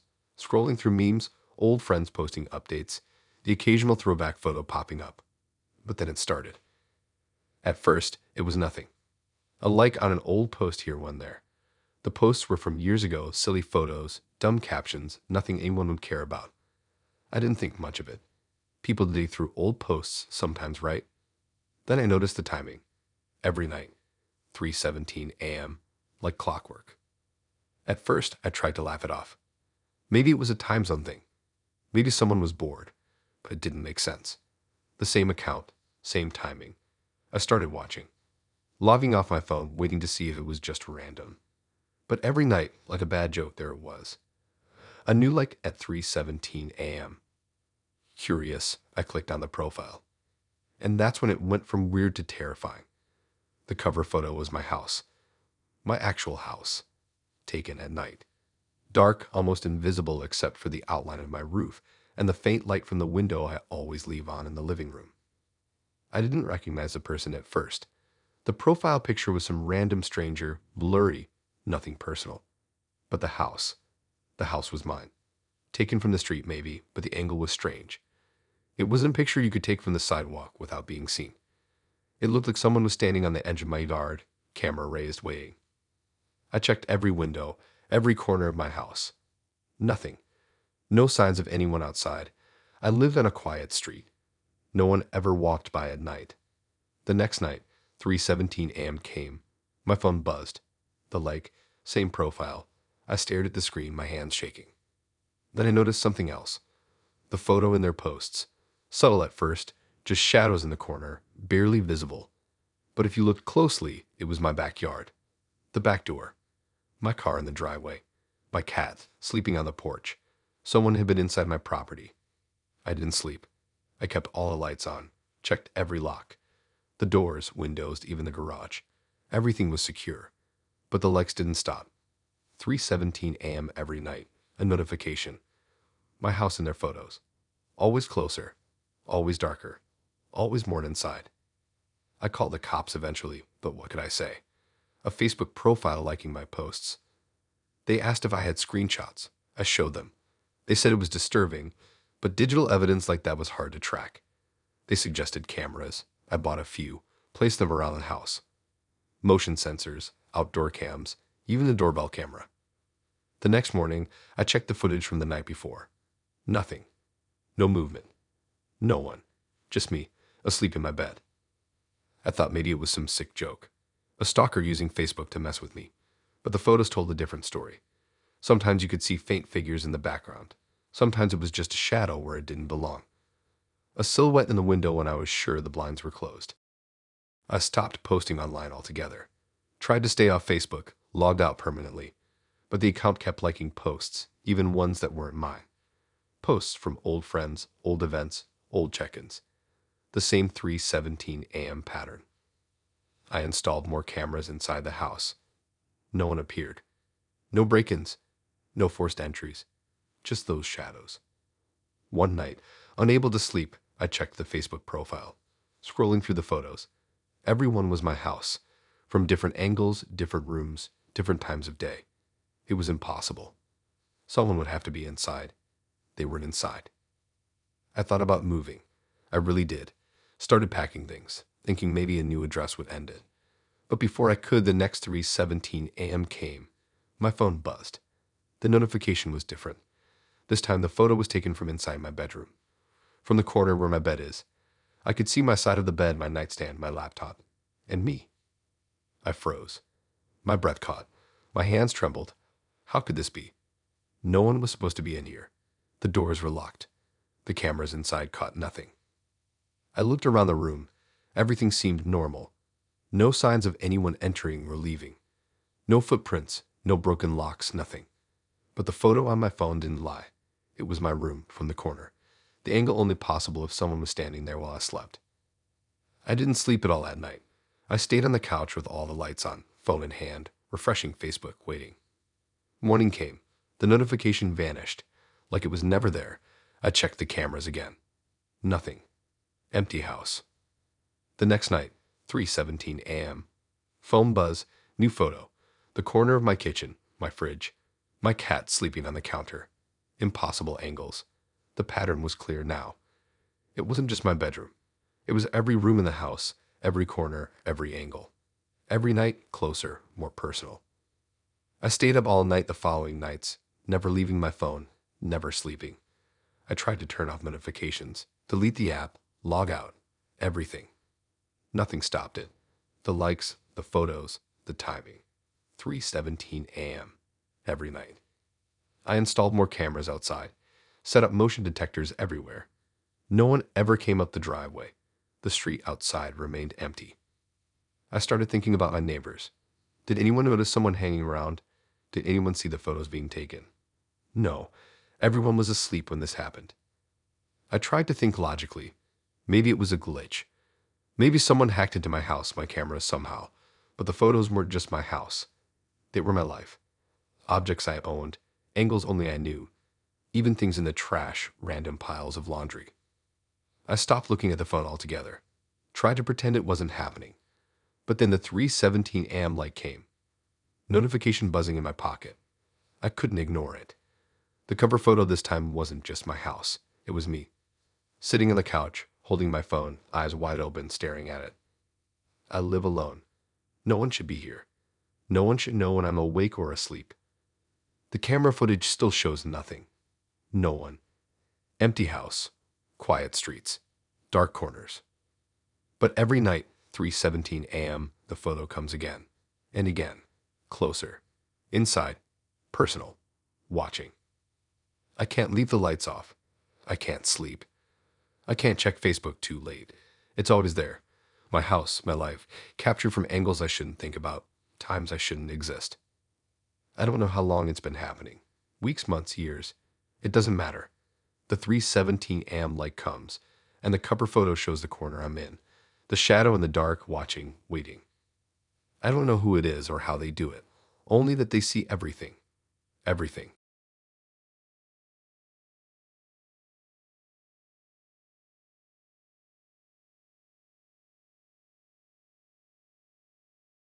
I thought going live on Facebook would be funny. My friends kept joking that no one would ever believe I lived alone, so I decided to prove it. Set up my phone in the living room, hit live, and started walking around, showing empty rooms, closets, even the bathroom. I made a big deal about it, turning lights on and off, opening drawers, all the usual look. No one's here stuff. At first, everything seemed normal. A few likes, some comments from friends making dumb jokes about my haunted house. The usual. I smiled at the screen, feeling like this was all just a fun thing. It was just me, my cat snoozing on the couch, the quiet hum of the fridge in the background. I had lived alone for years, and nothing ever happened. Then the comments started. At first, they were scattered. Someone typed, "Why is your bedroom door open?" And I laughed. Easy joke, right? Nothing weird. But then one popped up. "Who's the man breathing behind you?" I froze. I spun the phone slowly, pointing the camera at the empty living room. Nothing. The corners were dark, but no one was there. Maybe someone was messing with me. Maybe it was just a prank comment from one of my friends trying to freak me out. I tried to laugh it off, saying to the camera that no one was here, and kept walking. But the comments didn't stop. Every few seconds, someone wrote it again, over and over, slightly different each time. "He's behind the couch. He's watching you. Don't turn around." I started feeling cold, even though the heater was on. My cat hissed from the couch for standing up. I told myself I was imagining it. Maybe too much caffeine, too many late nights scrolling online. But my heart wouldn't stop racing. I moved slowly toward the kitchen, trying to act normal, but every movement felt exaggerated, like the phone was showing me things I didn't want to see. Then I heard it. Faint, almost like a whisper, but definitely a breath, coming from behind me. Slow, deliberate. I spun around. The hallway was empty. The kitchen, empty. The living room, empty. I grabbed the phone, scanning every corner, shining the flashlight on my camera. Nothing. But the viewers kept typing. Hundreds of comments, all variations of the same thing. The man behind you. He's there. He's smiling. His face is in the dark. Some said things that didn't even make sense, like describing a shadow moving across the wall, or a hand resting on the back of the couch, when there was nothing there at all. I tried ending the live, but my phone froze. I tapped the screen, swiped up. Nothing. It was stuck on a live feed, recording me pacing the living room, and the comments kept pouring in faster than I could read them. Panic set in. I ran to the front door, thinking maybe I could just leave. I grabbed the handle. It was locked. My apartment has never had anyone with a key except me. I checked the deadbolt. Secure. Everything secure. My mind started racing. What if someone was actually here? But how? There were cameras in the hallway, and I had checked them earlier. Nothing ever showed up. I went back to the living room, phone still recording. The cat was gone. Not hiding, not in the bathroom, not under the bed. Just gone. I called her name. Silence. The comments kept coming. Some said she ran because of him. Some said she never existed. I wanted to scream, but I didn't. I couldn't. My throat felt tight, my chest heavy. I remembered the flashlight app. Maybe if I scanned the apartment with a bright beam, I could see something. I turned it on, pointing it down the hall. The light caught a reflection. Nothing. Blinked, looked again. A shadow, darker than the dark, moving across the floor. Not fast. Slow. Deliberate. Toward me. My phone buzzed violently. A notification I didn't recognize. A live message from someone who wasn't even on my friends list. It was a video clip, uploaded just seconds ago. The camera angle, behind me in the living room, my own phone. No, it was higher, a ceiling view. I could see myself pacing, and there in the corner, a faint shape, breathing, watching. I dropped the phone, scrambled back against the wall. The shape moved closer, silent, slow. My cat darted out from behind the couch and ran toward the hallway, hissing. I realized I had been holding my breath the entire time. I exhaled, and the shape seemed to shift, as if it was aware of me noticing it. I ran for the bedroom, slammed the door, locked it, barricaded it with my dresser. The breathing got louder, heavier. Not fast, just deliberate, like someone pacing slowly, savoring every moment. I could hear it moving in rhythm with my own heartbeat. I checked my phone again. The live feed was still going. The viewers had exploded into hundreds. New comments scrolling faster than I could read. Someone wrote, "He's behind you now," and a camera angle on the video changed. Now it was my bedroom looking directly at me from the other side of the door. I screamed, dropped the phone. The video kept recording. I had no idea how anyone could be inside, how they could control the feed. The lights flickered. The shadow in the doorway grew darker, the breathing louder, closer. I hid under the bed, pulling blankets over my head. The phone screen, still streaming, reflected faintly in the dark. And there under the bed, I could see a pair of shoes, slowly stepping closer. I wanted to move to run, but my legs wouldn't obey. I could feel it breathing on my face now. My cat scratched at my shoulder, desperate, scared. The shadow paused, just above me. I thought I heard a whisper, faint, almost incomprehensible, like it was speaking directly into my mind. The live feed didn't stop. The viewers kept typing. Hundreds, thousands, all variations of the same thing. Some said my name. Some said I would never leave the apartment alive. I could hear typing from nowhere, as if the comments themselves were alive, shaking the room around me. And then silence, sudden, abrupt. No breathing, no shadows, nothing. Just the faint hum of the refrigerator again. The cat was gone. My phone was dead. The live feed ended on its own. I didn't move for hours. Finally, I checked every corner. Nothing. No sign of anyone. Just me, my apartment. Empty. Quiet. The hallways, the living room, the bedroom, all untouched. But the phone, it turned on by itself the next morning. A notification from the live video I had posted. Viewers had left comments while it was offline. Someone wrote "good night" and another "see you soon." I packed a bag and stayed at a friend's place. The apartment is still there, empty. The lights work. The doors lock. Nothing seems wrong. But the phone still buzzes at odd times. Notifications from strangers. Live videos I didn't post. And sometimes, in the quiet, I swear I hear the slow, deliberate breathing.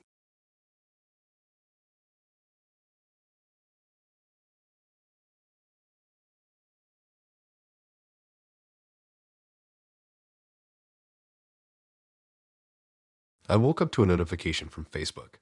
My ex had tagged me in her wedding photo. I rubbed my eyes, thinking I was still half asleep. The notification kept blinking at me.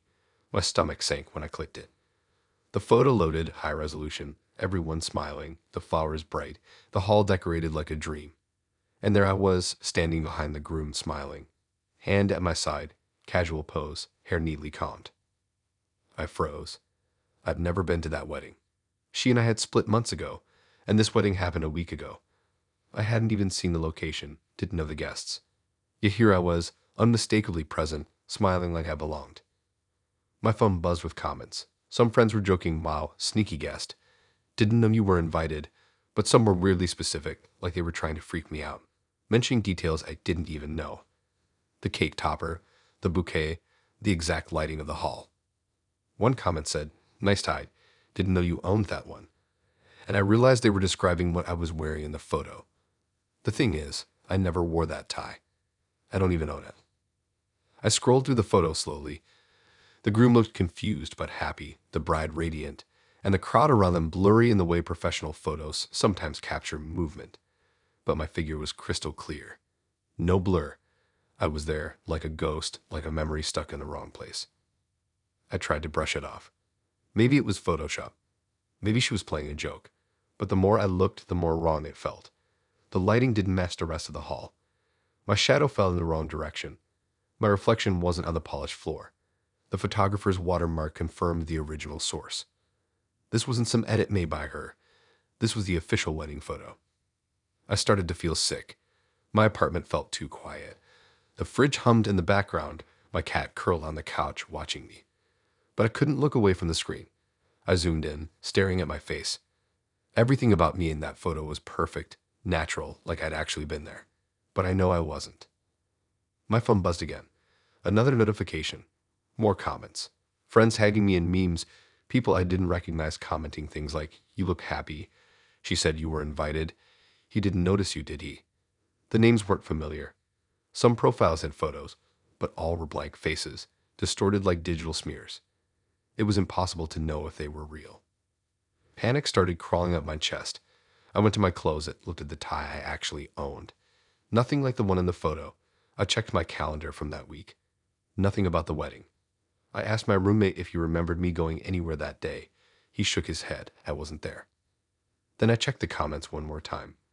One profile posted a photo, timestamped the day of the wedding. It was from the ceremony hall. I squinted. Blurry at first, but I focused. There I was, small figure in the back of the hall, smiling. The photo was taken from a distance, maybe the balcony, but I could see my face. I felt my knees buckle.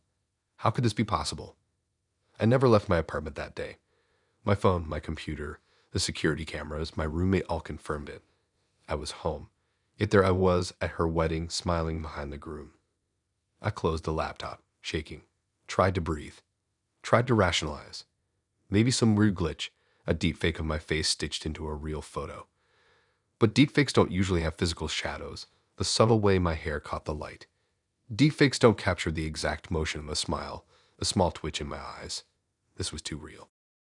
I started going through other photos from her wedding posted online. Some had me in the background, small and almost imperceptible, behind guests, peeking around corners. In one, I was handing a glass to someone. In another, I was standing near the exit, chatting with someone she didn't even know. All these photos, moments I never lived. It was like someone had been living my life parallel to mine, showing up wherever I wasn't. I checked my social media, my location history. All confirmed I was home the entire time. My keycard logs, security cameras, nothing showed me leaving the apartment. Yet here I was, captured on thousands of pixels, alive and present, smiling like a guest no one noticed. I thought maybe I could contact her. Maybe she knew something. But when I messaged her, The texts wouldn't send. Phone calls went straight to voicemail. Even my email bounced. The wedding venue's website was gone. The photographer's page erased. All digital traces of the event vanished except for the photos on Facebook. Sleep was impossible. Every time I closed my eyes, I saw the photo in my head, the way I was standing, the unnatural calm of my smile. And I realized the worst part. I remembered smiling. I remembered feeling content in that photo, but I don't remember taking it. The next day, I went to my apartment lobby, thinking maybe I needed to see someone, anyone, who could explain. My neighbors didn't recognize me talking about the wedding. Some looked puzzled, others concerned, but none remembered seeing me go anywhere that week. One kid even joked, "You look tired, man. Been partying?" And I laughed nervously. Nobody remembered seeing me out. Nobody saw me at the wedding. Nobody knew anything. I locked myself in my apartment after that. Every mirror felt wrong. Every reflection seemed to lag a second behind, sometimes showing me in places it wasn't. My phone started acting up. Photos I never took appeared. Videos of me walking down streets, entering shops, laughing at strangers. I checked the timestamps. All while I was asleep at home in my apartment. Friends started asking if I was okay. They said I'd been posting strange things online, things I didn't remember writing. One photo of me at a park in the morning, timestamped that same week, was tagged in a local group. I had never been to that park. My fingerprints on the post matched mine. I thought about deleting my Facebook, every account, every trace of digital presence. But then I realized every action I'd take could already be reflected somewhere else. In that wedding photo, the park photo, in the videos that had been sent to random strangers. It was like my life was no longer just mine. Days passed. I avoided going outside. My roommate noticed my exhaustion but didn't push. I checked the wedding photo every few hours, almost compulsively. Zooming in, seeing the details of the hall, the flowers, the guests. And I noticed something new every time. One person in the background, blurry, always looking directly at me, no matter the angle of the shot. Their eyes seemed to follow me in every image, not the bride, not the groom, just me. I started hearing whispers when my phone buzzed. Notifications from strangers, people I didn't know. Some comments referenced the wedding. Some referenced other photos. All of them mentioned my smile, the way I stood, the subtle tilt of my head. It was as if someone, or something, was cataloging me. I don't know how long I've been in this loop. Every day feels like I'm walking through the same wedding hall, smiling at strangers, appearing in photos I never took, existing somewhere I can't touch. I avoid mirrors now. Every reflection is a reminder of the photo. Every shadow could be me in the wrong place, doing the wrong thing, smiling when I shouldn't be. And last night, another notification. My ex tagged me again. A new photo, this one from the reception. I'm holding a glass, laughing with a group of people I've never met, time-stamped moments ago, and I haven't left my apartment. I don't know how to explain this. I don't know how to stop it. But I know one thing, somewhere, someplace, I am smiling.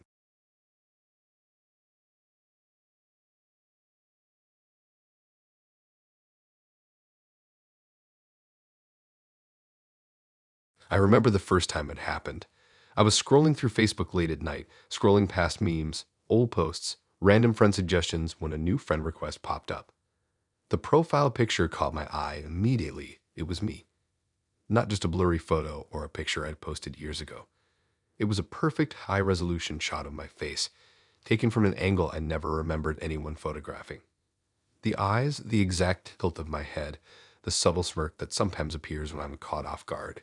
It was exactly me. I hesitated. My brain screamed warning signs. Deep down, I knew something was wrong. But curiosity won. I accepted the request. I figured it was some glitch, some bot that had pulled images from old posts, or maybe someone just had an uncanny resemblance. The profile was sparse. No friends, no posts older than an hour, no timeline history. Just my face staring back at me with that faint, knowing smirk. I thought nothing of it at first. For a few hours, the profile just existed quietly. Then notifications started, likes on old posts. Comments always referencing things I had never shared online. One said, "I already know that about you." Another, "You can't hide this from me." I checked the account. No mutual friends aside from a few random profiles with faces I didn't recognize. The activity didn't make sense, like someone was moving through my digital life without me noticing. And then I saw her first post. It wasn't a meme or a selfie. It was a photo of my apartment, perfectly framed, as if someone had been standing in my doorway, phone at chest level, capturing the exact angle. The timestamp said it had been uploaded minutes ago. I froze, staring at the screen. My front door was locked. My roommate was home. No one could have taken that photo. Over the next day, posts kept coming. Small things at first, pictures of my kitchen, my couch, my bookshelf. Screenshots of things I had posted privately, deleted messages, even photos I'd never uploaded anywhere. And then came the first text, Facebook Messenger, a notification blinking. I opened it. The message read, "I'm better at being you." My heart sank. I didn't know what to do. I considered deleting the profile, blocking it, even reporting it, but the account seemed untouchable. When I clicked block, nothing happened. Messages continued. Photos kept appearing. Comments on my own post referencing my thoughts, things I hadn't typed, things I hadn't even thought aloud yet. It was like someone or something was inside my head, reading me, living as me in a parallel digital existence. I started noticing changes. My phone began to act weird. Apps would open on their own. Notifications I didn't receive would appear. One night, I swore I saw the messenger icon blink, and the notification preview showed my own face staring back, smirking. I picked up my phone, and the message was gone. No sign of the profile, no recent activity. But hours later, another message, "You missed me." I tried to rationalize. Maybe a hacked camera, someone with access to my cloud backups. But everything pointed to impossibility. My locks hadn't been touched. My Wi-Fi network was secure. My roommate's devices were accounted for. No one had physical access. Yet the posts, the photos, the messages, all proved someone knew every corner of my life, as if they had lived it themselves. Sleep became impossible. I would wake up to notifications every few hours, even when my phone was on silent, even when it was on the other side of the room. Each post, each message, each new photo seemed carefully timed, calculated to unsettle me. The account learned my habits, posting when I was most vulnerable. Late at night, exhausted, scrolling through posts, I saw them. Small images in the background, almost imperceptible. Figures that mirrored my movements, shadows that mimicked my gestures, each one carefully cropped, framed, curated. I stopped leaving my apartment. I stopped posting online. Every corner of my digital life felt like a trap. Every account, every profile, every photo could be watched, mirrored, duplicated. And then the account did something new. It posted a short video, 5 seconds, dark, shaky. I watched it, stomach sinking. It was me, in my bed, asleep. The camera angle was perfect, nothing visible outside the room. It was just me, asleep, unaware, completely exposed. I realized then that the account wasn't just copying me, it was replacing me. Living me digitally while I existed physically, almost like a shadow version designed to interact, to take my place online. It liked my posts before I could, commented on things I hadn't written yet. Friends messaged me confused. "Why are you acting different?" They asked. "Your posts aren't normal." They didn't know it wasn't me posting. I tried to tell someone. Facebook support didn't exist at that hour.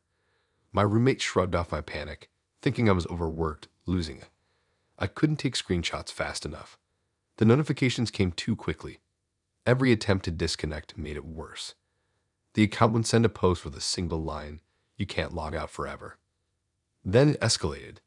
It started posting images of me that weren't from my phone. Angles I didn't own. Views I'd never seen. Me in my apartment in the street, walking to the store. Each photo timestamped in real time. Friends began asking if I was okay. They said I'd been posting strange things, writing comments in voices that weren't mine. My digital life was fractured. Half of it lived in the physical world, half of it controlled by this copy. And the copy wasn't just mimicking me anymore. It was improving. Sharper posts, funnier comments, cleaner photos, everything more polished, more appealing. Friends began interacting with the copy more than with me. Sometimes I would scroll through my feed, and there I'd see a post that I never wrote, phrased exactly like I would have written it if I were trying to be better at myself. Fear became a constant presence. I noticed reflections in windows, small movements in the corner of my eyes, shadows that didn't match mine. I wasn't sure if it was paranoia or if the copy was somehow manifesting outside the digital space. Every mirror made me pause, checking my face, comparing it to the profile photo that now had hundreds of followers, all unfamiliar, all commenting, all interacting with this version of me. I tried creating a new account, deleted old one, changed passwords. Nothing worked. The copy was always there. Every time I logged into any device, any browser, any app, it was waiting. It posted a simple line: "Don't bother. This is me now." I stopped trying to fight it. I stopped posting. My friends stopped responding to me. They interacted with the copy. The copy knew them, knew my routines, knew everything I had ever shared. It was indistinguishable from me to the world. The final straw came when I woke up one morning. My phone was unlocked. A single notification on Messenger. The profile photo was me sitting in my own chair smiling. The message read, "Good morning. I'm living your life better than you." I don't use Facebook anymore. I don't post online. I barely touch my phone. But sometimes when I walk past a mirror, I see it. Me smiling back, perfect, patient, better at being me than I ever could be.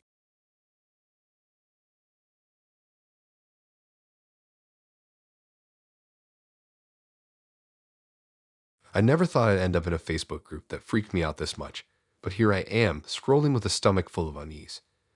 It started last week when I saw an ad that promised ultimate thought sharing, which sounded dumb, but honestly, I was bored and curious. I clicked join without thinking much and instantly got pulled into this weird little feed full of posts that were unsettlingly personal. At first, it was just random stuff like what I had for breakfast or what song was stuck in my head, stuff I hadn't posted anywhere but somehow appeared there. I laughed it off, thought it was just a coincidence or some creepy algorithm picking on my phone habits. Then it started getting specific. Last night, I was sitting on my couch scrolling through memes, and I thought about how tired I was of everyone texting me. I didn't type it or say it out loud, and seconds later, there it was on the group feed. "I hate everyone texting me." I froze. My phone slipped from my lap. My cat, who usually ignored me, darted under the table like it knew something was wrong. I tried to rationalize. Maybe it's some super advanced predictive AI, I told myself. Maybe it's just smart enough to guess what people are thinking. I read the posts over and over, trying to convince myself it was some harmless tech, but then I started thinking things I didn't even want to think. Not just normal thoughts, like wanting pizza or being lazy. Dark thoughts. Fearful ones. Then it started posting them too. Tonight was worse. I was lying in bed scrolling on my phone like usual, trying to distract myself from my own brain, when I thought about someone watching me from the corner of my room. Just a flicker of paranoia, like the way you sometimes feel when your shadow looks weird in the dark. I didn't say it anywhere, didn't even type it in a note. A second later, the group posted, "He's scared now." My heart slammed so hard it almost hurt. I tossed my phone onto the nightstand and ran to the window. Outside, it was normal. Cars driving by, neighbors walking dogs, nothing out of place. But my window reflected the room, and I could have sworn something moved behind me. I swear it wasn't my cat. I've been pacing the living room for the last hour. I keep thinking about what happens if it starts posting more than just my thoughts, if it starts predicting my actions, if it starts controlling them. I don't even know if I want to close the app or delete my account. What if it notices and gets worse? Earlier today, I thought about leaving my apartment, just walking to the corner store to clear my head. Seconds later, a post appeared, "He won't leave." I didn't say anything out loud. I didn't even text anyone about it. I froze. I haven't moved from my couch since. I tried to screenshot the post to show a friend, but every screenshot came out blank. My notifications are still working, my messages still come through. Everything looks normal except the group. It's that the app itself doesn't want me to show anyone. I don't know how long I've been sitting here thinking about this, but every thought I have, every small worry, it's like the group is feeding on it. And now I can't stop thinking about it because I don't want it to know what I'm scared of next. The cat is staring at the corner of the room again. I'm not sure if it's afraid or if it knows something I don't. My phone buzzed a moment ago. Another post from the group. "He's moving." I haven't moved, not really, just shifted on the couch. I can feel my chest tightening, my breathing shallow. Every little noise outside, every creak of the ceiling, every sound from my neighbors, it all feels like it's part of the group now, watching, waiting. I tried muting notifications, but the posts still come through. I don't know how. I don't want to know how. The worst part is knowing that if I think about it too much, the group will notice. I can't stop. I can't stop thinking about it, and it can't stop posting my thoughts. I don't even know what the last one said exactly, because it feels like reading it makes it worse. My phone vibrated again. I'm too scared to check it. I'm trapped in my own apartment, and I think it knows. It knows I'm terrified. It knows I can't leave. It knows every tiny thought that creeps into my brain. I feel like I'm being slowly cornered, thought by thought, post by post. I read the earlier posts again. They're all mine. Every single one. Even the ones I didn't want to think. Even the ones I can't remember thinking. They're mine, and they're on display. And now the new one. It said, "He's scared now." It's not just observation anymore. It's like the group is enjoying this. I tried telling myself it's some prank, maybe some hacker messing with my phone, but then I think about the fact that the posts are too timely, too specific. I don't even say anything out loud before it shows up, and it knows what I'm thinking before I can even stop myself. I'm sitting here typing this, not because I want anyone to read it, but because I have to, like spilling it out might help me think straight. Or maybe the group is reading this too. Maybe it's already posted these words somewhere I haven't seen yet. I don't know what to do. My cat jumped onto my lap, and I swear it feels heavier than normal. Like it's trying to warn me. Or like it's warning whoever is reading this. My phone is buzzing again. I don't dare look. The last post still echoes in my head. He's scared now. I'm scared.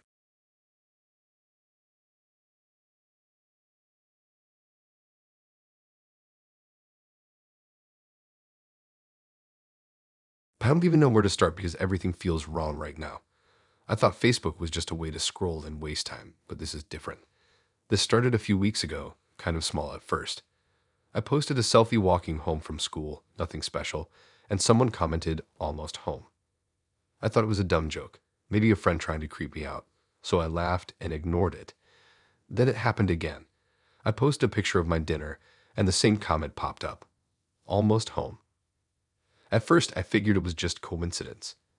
The internet is full of weird people, but it kept happening. Everything I posted, no matter how random, got that comment. A picture of my cat sleeping, almost home. A meme about pizza, almost home. It started eating at me because it wasn't just random.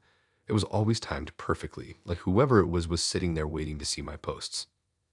I tried blocking the account, but it didn't work. Every time I blocked it, a new account appeared with the same profile picture, the same comment. I even changed my privacy settings to friends only, but somehow it still saw everything. I don't even know how that's possible. I tried talking to friends, but they laughed and said I was imagining it, that I was overthinking. But this wasn't my imagination. I could feel it, the sense of being watched. Tonight, I got home late, dragging myself up the stairs, tired from classes and work, my backpack feeling heavier than it should.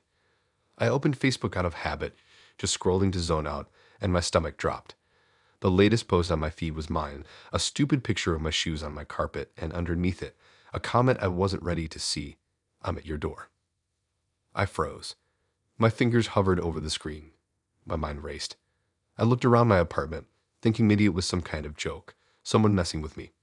The hallway was empty, the door locked, but my pulse was in my throat. I tried rationalizing. Maybe they meant outside. Maybe it was a coincidence. Maybe someone hacked my phone and was trolling me from miles away. But the panic in my chest told me otherwise. I started pacing the living room, the only place I felt like I could move without bumping into shadows.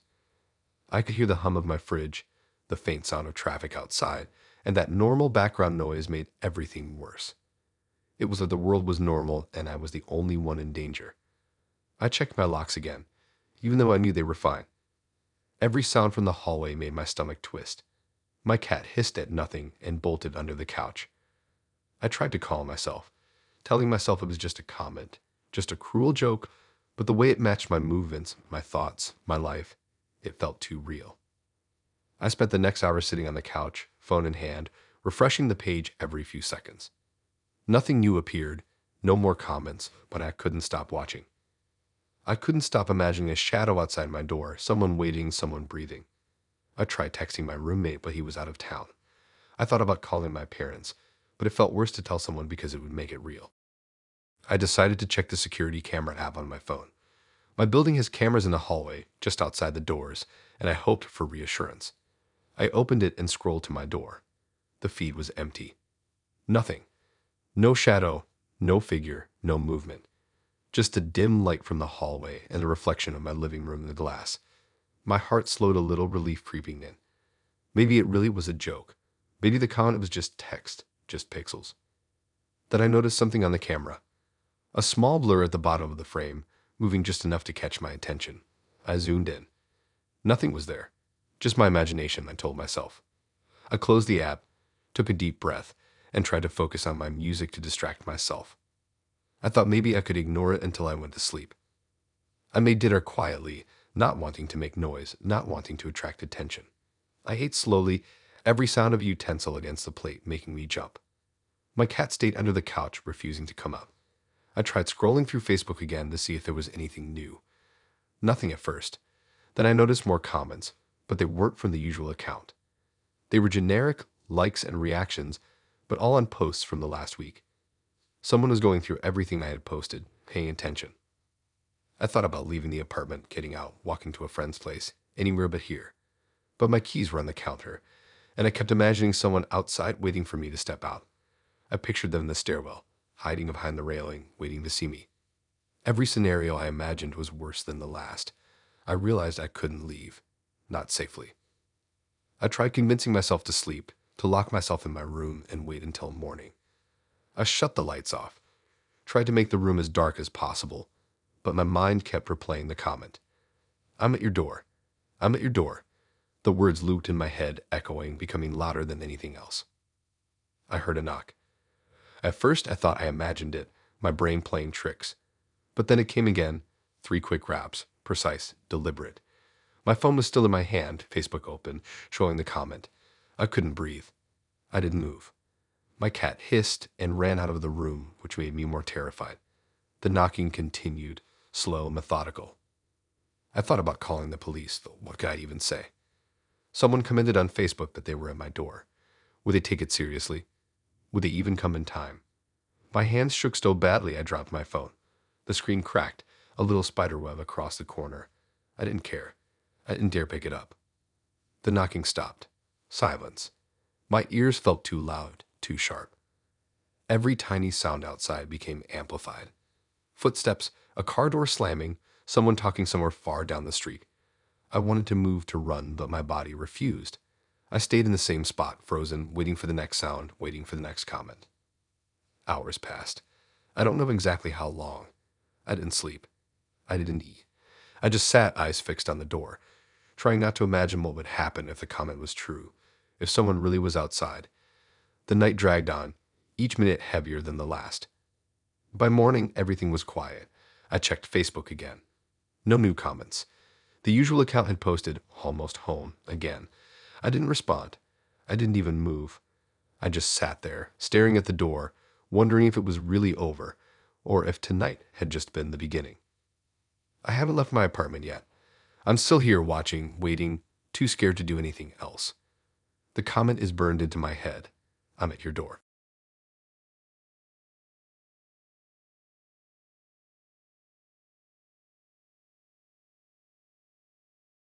I was scrolling through Facebook after a long day, just mindlessly liking memes and checking what people were up to when I noticed a notification. A friend request.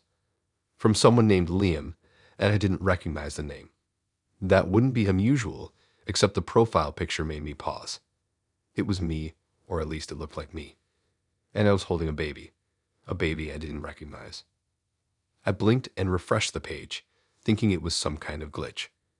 Maybe someone had photoshopped something stupid, but no, it was the same. The baby was in my arms, and I had no memory of ever holding a child that looked like that. My stomach twisted. My first thought was that someone was trolling me. People do this kind of creepy thing online sometimes, posting fake accounts with weird pictures just to freak you out. But something about it felt different. Something about the way the picture looked, the way my own face was in it, made me feel like I shouldn't be laughing it off. I didn't accept the friend request. I wanted to. I thought about it for a second, but a warning bell went off in my head. Something was off. I clicked on the profile to see more photos. That's when I noticed it. The album was full of pictures of me. Not just me in general, but me in different settings. Some I recognized, like my apartment. Some I didn't, like parks I've never been to. And in each one, there was the baby in my arms, in my bed, in the car. My hands started shaking.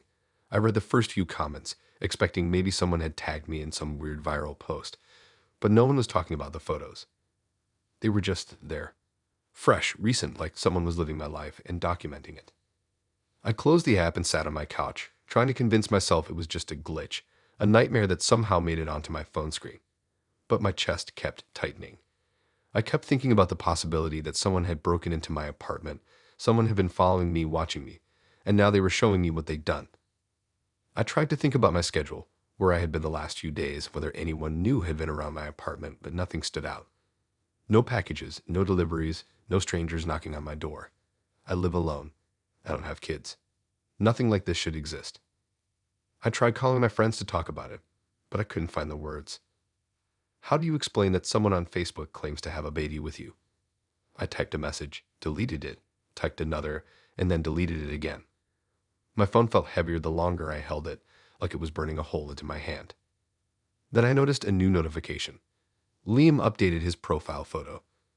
I didn't even want to click it, but my curiosity got the better of me. My stomach dropped. The new photo wasn't me holding the baby. It was me standing alone in my living room, the baby crawling at my feet. The lighting was identical to my apartment. I recognized the rug, the couch, even the coffee table. I checked the timestamp. It was taken just an hour ago. I froze. My apartment door was locked. Nobody had been here. I live on the second floor, and I've never left it open. My keys were in my pocket the whole time. I looked around frantically. Nothing seemed out of place but the photo. The photo didn't lie. Somebody had been in my apartment and taken a picture of me right now. I called the police. I didn't explain everything because I didn't want to sound crazy. I just said someone had broken into my apartment. They said they would send someone to check, but I could feel the urgency slipping through my fingers. My phone buzzed again before I could even hang up. Another photo. Another timestamp. This one was me on the couch, the baby asleep in my lap, like I had been sitting here all day. But I hadn't been. I had been pacing the apartment looking for signs that someone was here.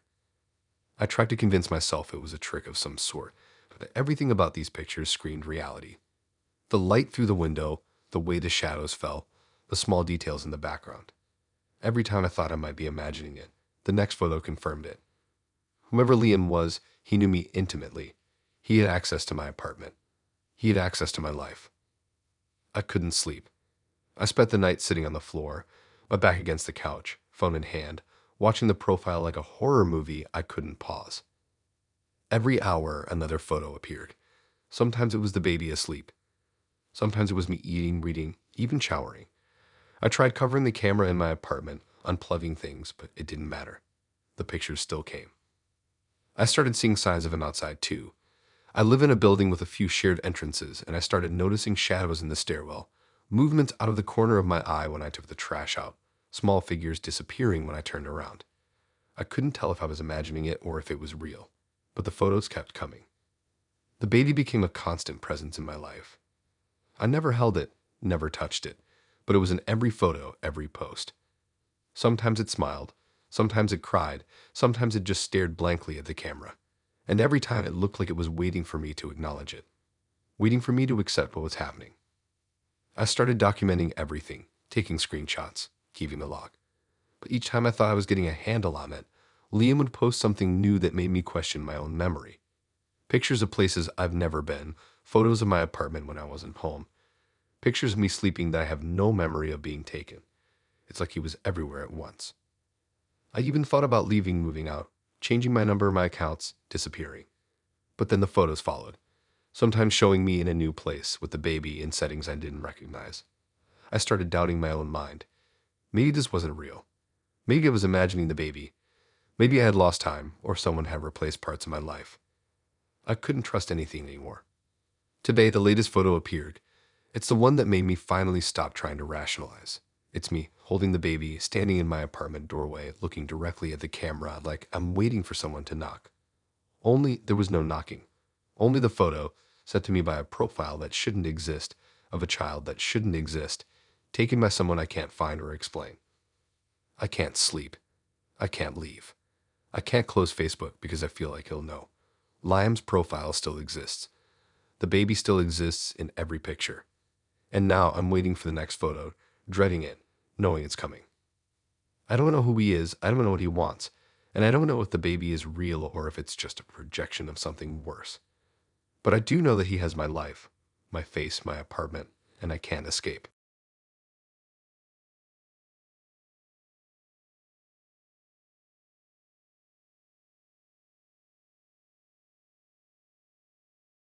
I deleted my Facebook account a few months ago. Not because anything bad happened, I just got tired of the endless scrolling, the constant notifications, the feeling like someone was always watching through the screen. I thought deleting it would be freeing, like cutting off a part of my life I didn't need anymore. For a while, it worked. My phone felt lighter, my head felt clearer, and I didn't worry about what random strangers were posting or commenting. Then last week, everything went wrong. I was lying in bed, phone in hand, just idly checking my email before going to sleep when I got a notification I didn't recognize. Facebook suggested I log back in. I didn't think much of it at first. Maybe some glitch. Then I noticed another notification from an account with my old name. I froze. I hadn't touched that account in months. I deleted the app from my phone, so there was no way I was logged in anywhere. Curious and nervous, I opened Facebook on my laptop. That's when I saw it. My account was back online. Not just online, active, and worse, it was posting. Posts I didn't write, updates that I hadn't typed, and all of them tracking my life in real time. The first one was simple. A picture of my breakfast, cereal and orange juice, taken from exactly the angle I had set it down just 10 minutes before. The timestamp was the exact minute I'd ate. I didn't take a photo. I didn't post anything. I just sat there, staring at the screen, heart pounding. I closed the laptop, thinking maybe it was a glitch or a hacked account. I tried logging out, changing passwords, even contacting Facebook support. Nothing worked. By the next morning, more posts had appeared. My old account posted me brushing my teeth, packing my bag, leaving the apartment. Every detail of my morning routine was up online before I even realized it. I tried to rationalize. Maybe it was some AI glitch. Maybe someone somehow mirrored my camera feeds, but the timing was impossible. The posts were real time. They didn't lag. I stopped going to my usual coffee shop. I changed my route to work. I thought that would slow things down, confuse whoever or whatever was controlling the account. It didn't. The next post showed me at the new coffee shop, ordering my usual drink. My stomach churned. I didn't take my phone out to post anything. I didn't even open Facebook. And yet the feed updated anyway. I started noticing other things. Small details about my life were showing up in posts, things I hadn't thought about or told anyone. The account posted my grocery list before I even left the store, my favorite songs while I was listening to them, even when I glanced at certain objects in my apartment. My friends began messaging me, asking if I was okay. They saw my posts in real time and thought I was just sharing my life normally. I didn't respond. I couldn't. Every day, the account posted more.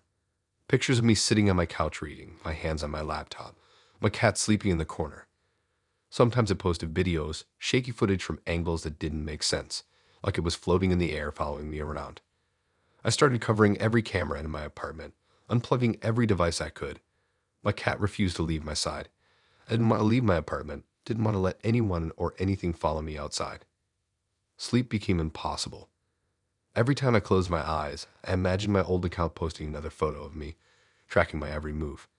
I tried changing passwords again, making the account impossible to access, but every post still appeared. I even created a new account and blocked the old one, hoping that would sever the connection. It didn't. The old account didn't need me to log in. It was already inside my life. I started noticing that the posts weren't just documenting my routine. They were anticipating it. I would think about going to the store, and a post would appear seconds later showing me leaving my apartment. I would make a mental note to call my friend, and the next post would be a video of my hand dialing my phone. Whoever or whatever was behind the account was no longer following me. It was inside my head. I tried leaving town. I booked a train ticket to a city 3 hours away, hoping to shake whatever had gotten into my life. I left early in the morning, hoping to confuse it. On the train, I checked my phone, trying not to panic. And there it was. A post on my old account, me sitting in the train, looking out the window, the suitcase by my feet. The photo was taken from above, from an angle that made no sense, like the camera was hovering. I couldn't explain it. I couldn't escape it. The apartment felt safer in some ways. At least it was familiar. But the posts continued there too. It seemed to know when I was home, when I was cooking, even when I was showering. I started sleeping fully dressed, locking all doors, barricading windows. It didn't matter. Photos of me in bed, photos of me at the sink, photos of me pacing the apartment appeared online anyway. I couldn't hide. I couldn't stop it. I tried to show someone. I sent screenshots to friends, but the moment I mentioned that the account was posting in real time, their faces changed. Some laughed nervously, some tried to rationalize it. One friend suggested it might be some advanced spyware on my devices. But I had already unplugged every camera, every device. Even my phone had been in airplane mode at times. Nothing should have been able to track me. And yet every post confirmed it was happening. The posts started getting stranger. Sometimes they weren't just documenting, they were prompting me. A post of me standing by the fridge with a caption like, "Open it now." Another post of me sitting at my desk with a comment saying, "Look under the table." At first, I ignored them, thinking maybe it was some kind of glitch trying to create interaction. Then I realized that whenever I followed the instructions, something would be waiting. A note I hadn't left, a package I hadn't seen, a drawer unlocked. I stopped following. I spent days trying to track the origin. Every IP trace led nowhere. The account wasn't in a country, a city, or even a device I could identify. It existed online, posting, watching, reading, predicting. It didn't need me to log in. It was already everywhere I was. I stopped leaving my apartment. I stopped interacting with people. I barely ate. My cat stayed close, but even it seemed tense, like it could sense that something was deeply wrong. Every time I looked at my phone, the old account had posted again. Me brushing my teeth, me stretching, me pouring a cup of coffee. Everything I did was public, immediate, unstoppable. Today, I'm going to try to stop it anymore. I sit on the couch, phone in hand, watching my own life unfold on a feed I can't control. My cat curls up at my feet. Outside, the world moves normally, but inside, my life belongs to this account that shouldn't exist. I deleted it. I logged out. I unplugged my devices. I changed networks. Nothing matters. It still posts. I still move. I still exist. And it watches, in real time, documenting every second. I've stopped thinking about what it is. It doesn't matter. I just watch, waiting, knowing the next post is coming. And when it does, I'll see myself again, doing things I thought were private, things I thought were mine. My old Facebook account doesn't belong to me anymore. It never did.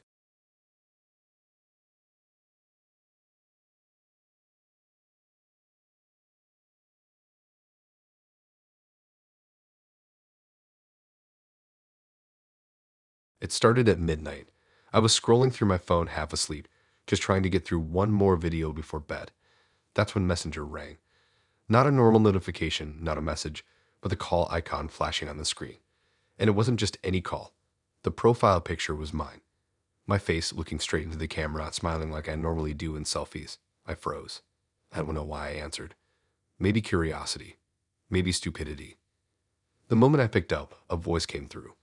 It wasn't like hearing my own voice on a recording. It was alive, real, and it whispered something that immediately made my blood run cold. It said, "Don't go to sleep."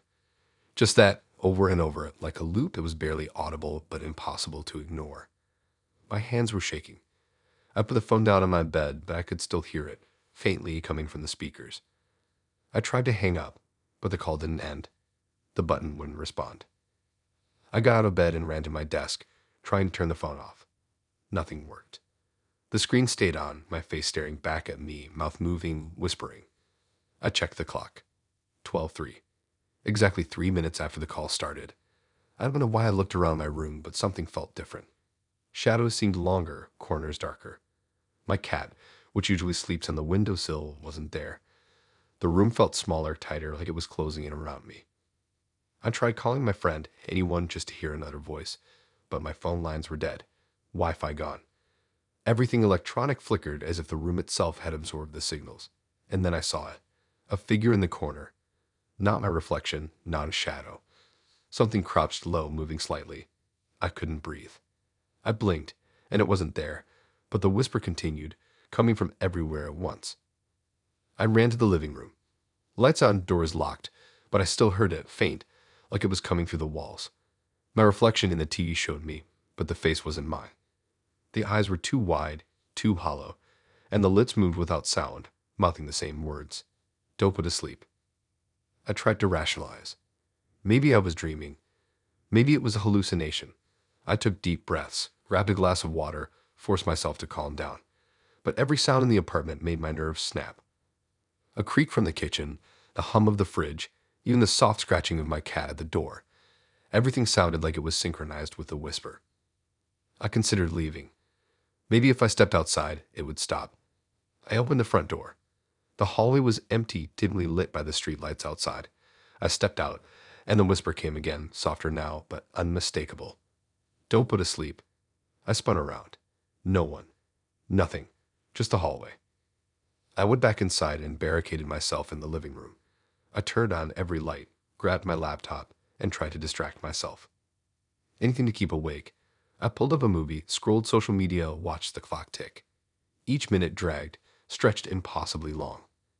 Every time I felt my eyes closing, the voice got louder, more insistent, closer, like it was standing right behind me. I started noticing details I never saw before. Small changes in the apartment, like the furniture had shifted slightly, though I hadn't moved anything. Objects I left on the counter weren't there. My backpack was open, straps tangled like someone had grabbed it. My cat hissed from under the couch, refusing to come out. I tried calling out, but my voice sounded muted, swallowed by the room. Hours passed. I don't know exactly how long. I lost track of time. The whisper never stopped. Sometimes it got fainter, teasing me. Sometimes it was right in my ear, a breath away, insisting, "Don't go to sleep." I tried counting, tried singing, tried anything to focus on something other than the voice. But it adapted. It followed my thoughts, always one step ahead, always there. I noticed the laptop screen flicker. A video was playing, but I didn't open it. It showed my apartment live, from angles I hadn't set up cameras. The corners of the room, the floor by the couch, the ceiling. And in each frame I was there. Sitting, pacing, standing, all in real time. Watching myself watch. Watching myself panic. Watching myself listening to the voice that wasn't mine, but was mine somehow. I tried to close the laptop. The screen froze on me, eyes wide, staring straight at me. Then the whisper came from the speakers, synchronized perfectly with the video. "Don't go to sleep. Don't go to sleep. Don't go to sleep." Each repetition pressed harder on my mind like a weight. My eyelids burned. My chest ached. But I couldn't rest.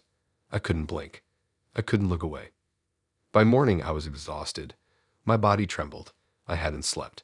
I hadn't eaten. I sat in the same spot, surrounded by lights, laptop on my lap, phone in hand. The whisper had stopped. For a moment, I thought maybe I survived. But then I saw the notification. A messenger call missed. From myself. I didn't answer. I don't know what would happen if I did. But I could hear it again, faintly, from the speakers of my laptop. Not the phone this time. A soft, eerie echo, just behind me. "Don't go to sleep." I can't sleep. I won't sleep. I'm sitting in the living room surrounded by every light I can turn on, every screen I can power up just to keep awake. The laptop shows me in the same position, staring back at me, eyes wide, mouth slightly open, whispering. And I know the moment I close my eyes, it will be there. I've stopped trying to rationalize. Nothing makes sense. My apartment, my devices, my own face, they all belong to something else now. And the whisper will come back if I ever let my mind rest. I don't know how long I can keep this up. I just know I can't stop. I can't sleep. I can't let it win.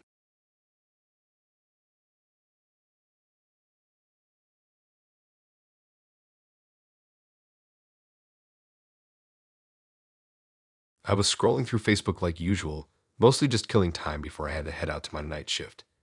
Nothing was weird at first. Then I noticed a poll pinned to the top of my profile. I didn't make it, didn't tag anyone, didn't even touch my settings lately. The question was simple but terrifying. How should I die? There were 4 options. Fall from somewhere high, choke, get hit by a car, and disappear. I thought it was some messed up prank from one of my old classmates trying to get attention, so I ignored it at first. But something about seeing it pinned made my stomach tighten. Curiosity made me click anyway, and I realized all my friends had already voted. Not like 1 or 2, like almost everyone on my friends list. It was insane. The option that had the most votes was fall from somewhere high. I laughed nervously at first, thinking maybe I'd just screenshot it and post about it as a joke. But the weirdest part was the time. It said the poll would end in an hour. I brushed it off, telling myself it was just some glitch. Fast forward 30 minutes. I had left my apartment to grab some snacks, keeping my head down because the sky was raining and gray and messy. I live on the 4th floor of an old building downtown, and as I stepped into the stairwell to get to the street, I felt this sudden chill. Like a cold wind that had no reason to exist inside a stairwell. My hands shook, which I blamed on the air conditioning, and I got my stuff and left. The rain was heavier than I expected. I had to cross the street to get to the store. That's when I saw it. The crossing sign flickered, not the usual blip of an electrical glitch, but like it was dying. I stood frozen, looking at the cars slowing down, but not stopping. My stomach turned when I noticed the rain pooling in the gutter, reflecting something in the distance. For a moment, I could swear I saw myself my face, but it wasn't me. It was blurry, but it looked exactly like I did.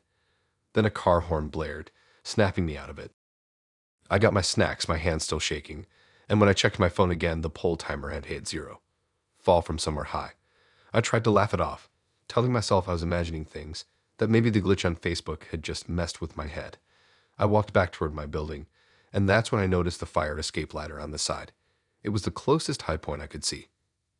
I didn't go up. I swear I didn't. But something made me glance at the railing from my window later that night. That's when I realized it wasn't just a fear creeping in. The railing was scratched, like someone had clawed it, and there were faint wet marks leading up to it. I lived alone, and no one had keys. I checked the stairwell, all the doors locked, but the smell was there, a faint metallic smell that made me gag. I tried to ignore it, went to sleep with my window closed tight. That's when I heard the footsteps. They weren't slow or soft, but heavy and deliberate, like someone walking on my roof. I live on the top floor. There's no way anyone should have been up there. My heart started racing. I grabbed my phone, checked my Facebook again, half expecting a new poll or some notification. Nothing. But my feed was full of my friends' profile pictures, hundreds of them, staring at me in thumbnails. I know it sounds insane, but it felt like they were all watching me, laughing. I went to the kitchen to get a knife, not because I planned to use it, but because I needed something to hold. Then I heard it, the sound of metal scraping against metal. It was soft at first, then louder. The fire escape. My stomach dropped. I ran to the window to pull the curtain, and I could see someone climbing up. Not a person exactly. It was me. Or at least it looked like me, but wrong. Hollow-eyed as wet clothes, and my skin was pale, almost translucent in the dim light from the street lamps. I slammed the window shut, locked it, and pressed myself against the opposite wall, trying not to breathe too loud. It stayed there for a long time, just staring. Then slowly it started climbing again. This time not up, but into the air, hovering for a second before it fell off the side of the building. My stomach dropped. I couldn't stop watching. I had to look away. The next morning, the fire escape was empty, like nothing had happened. My window latch was fine, the scratches gone. I tried to tell myself I imagined the whole thing. I checked my Facebook. The poll was gone. No trace of it anywhere. But my friends had been messaging me, all saying weird things like I looked tired in my profile picture, like I hadn't slept. I tried to explain it, but no one remembered the poll. I moved out of that building a few days later, stayed at a friend's place. Nothing followed me for a while, but sometimes at night, I'll be scrolling my feed, and a poll will pop up in my notifications. Same question, same options, but this time, it's just me voting. I don't click it anymore. I just leave my phone on the table and stare at the wall. And the thing I saw that night, I don't know if it's gone or still out there. I still check windows before I sleep, every single one, even on the first floor.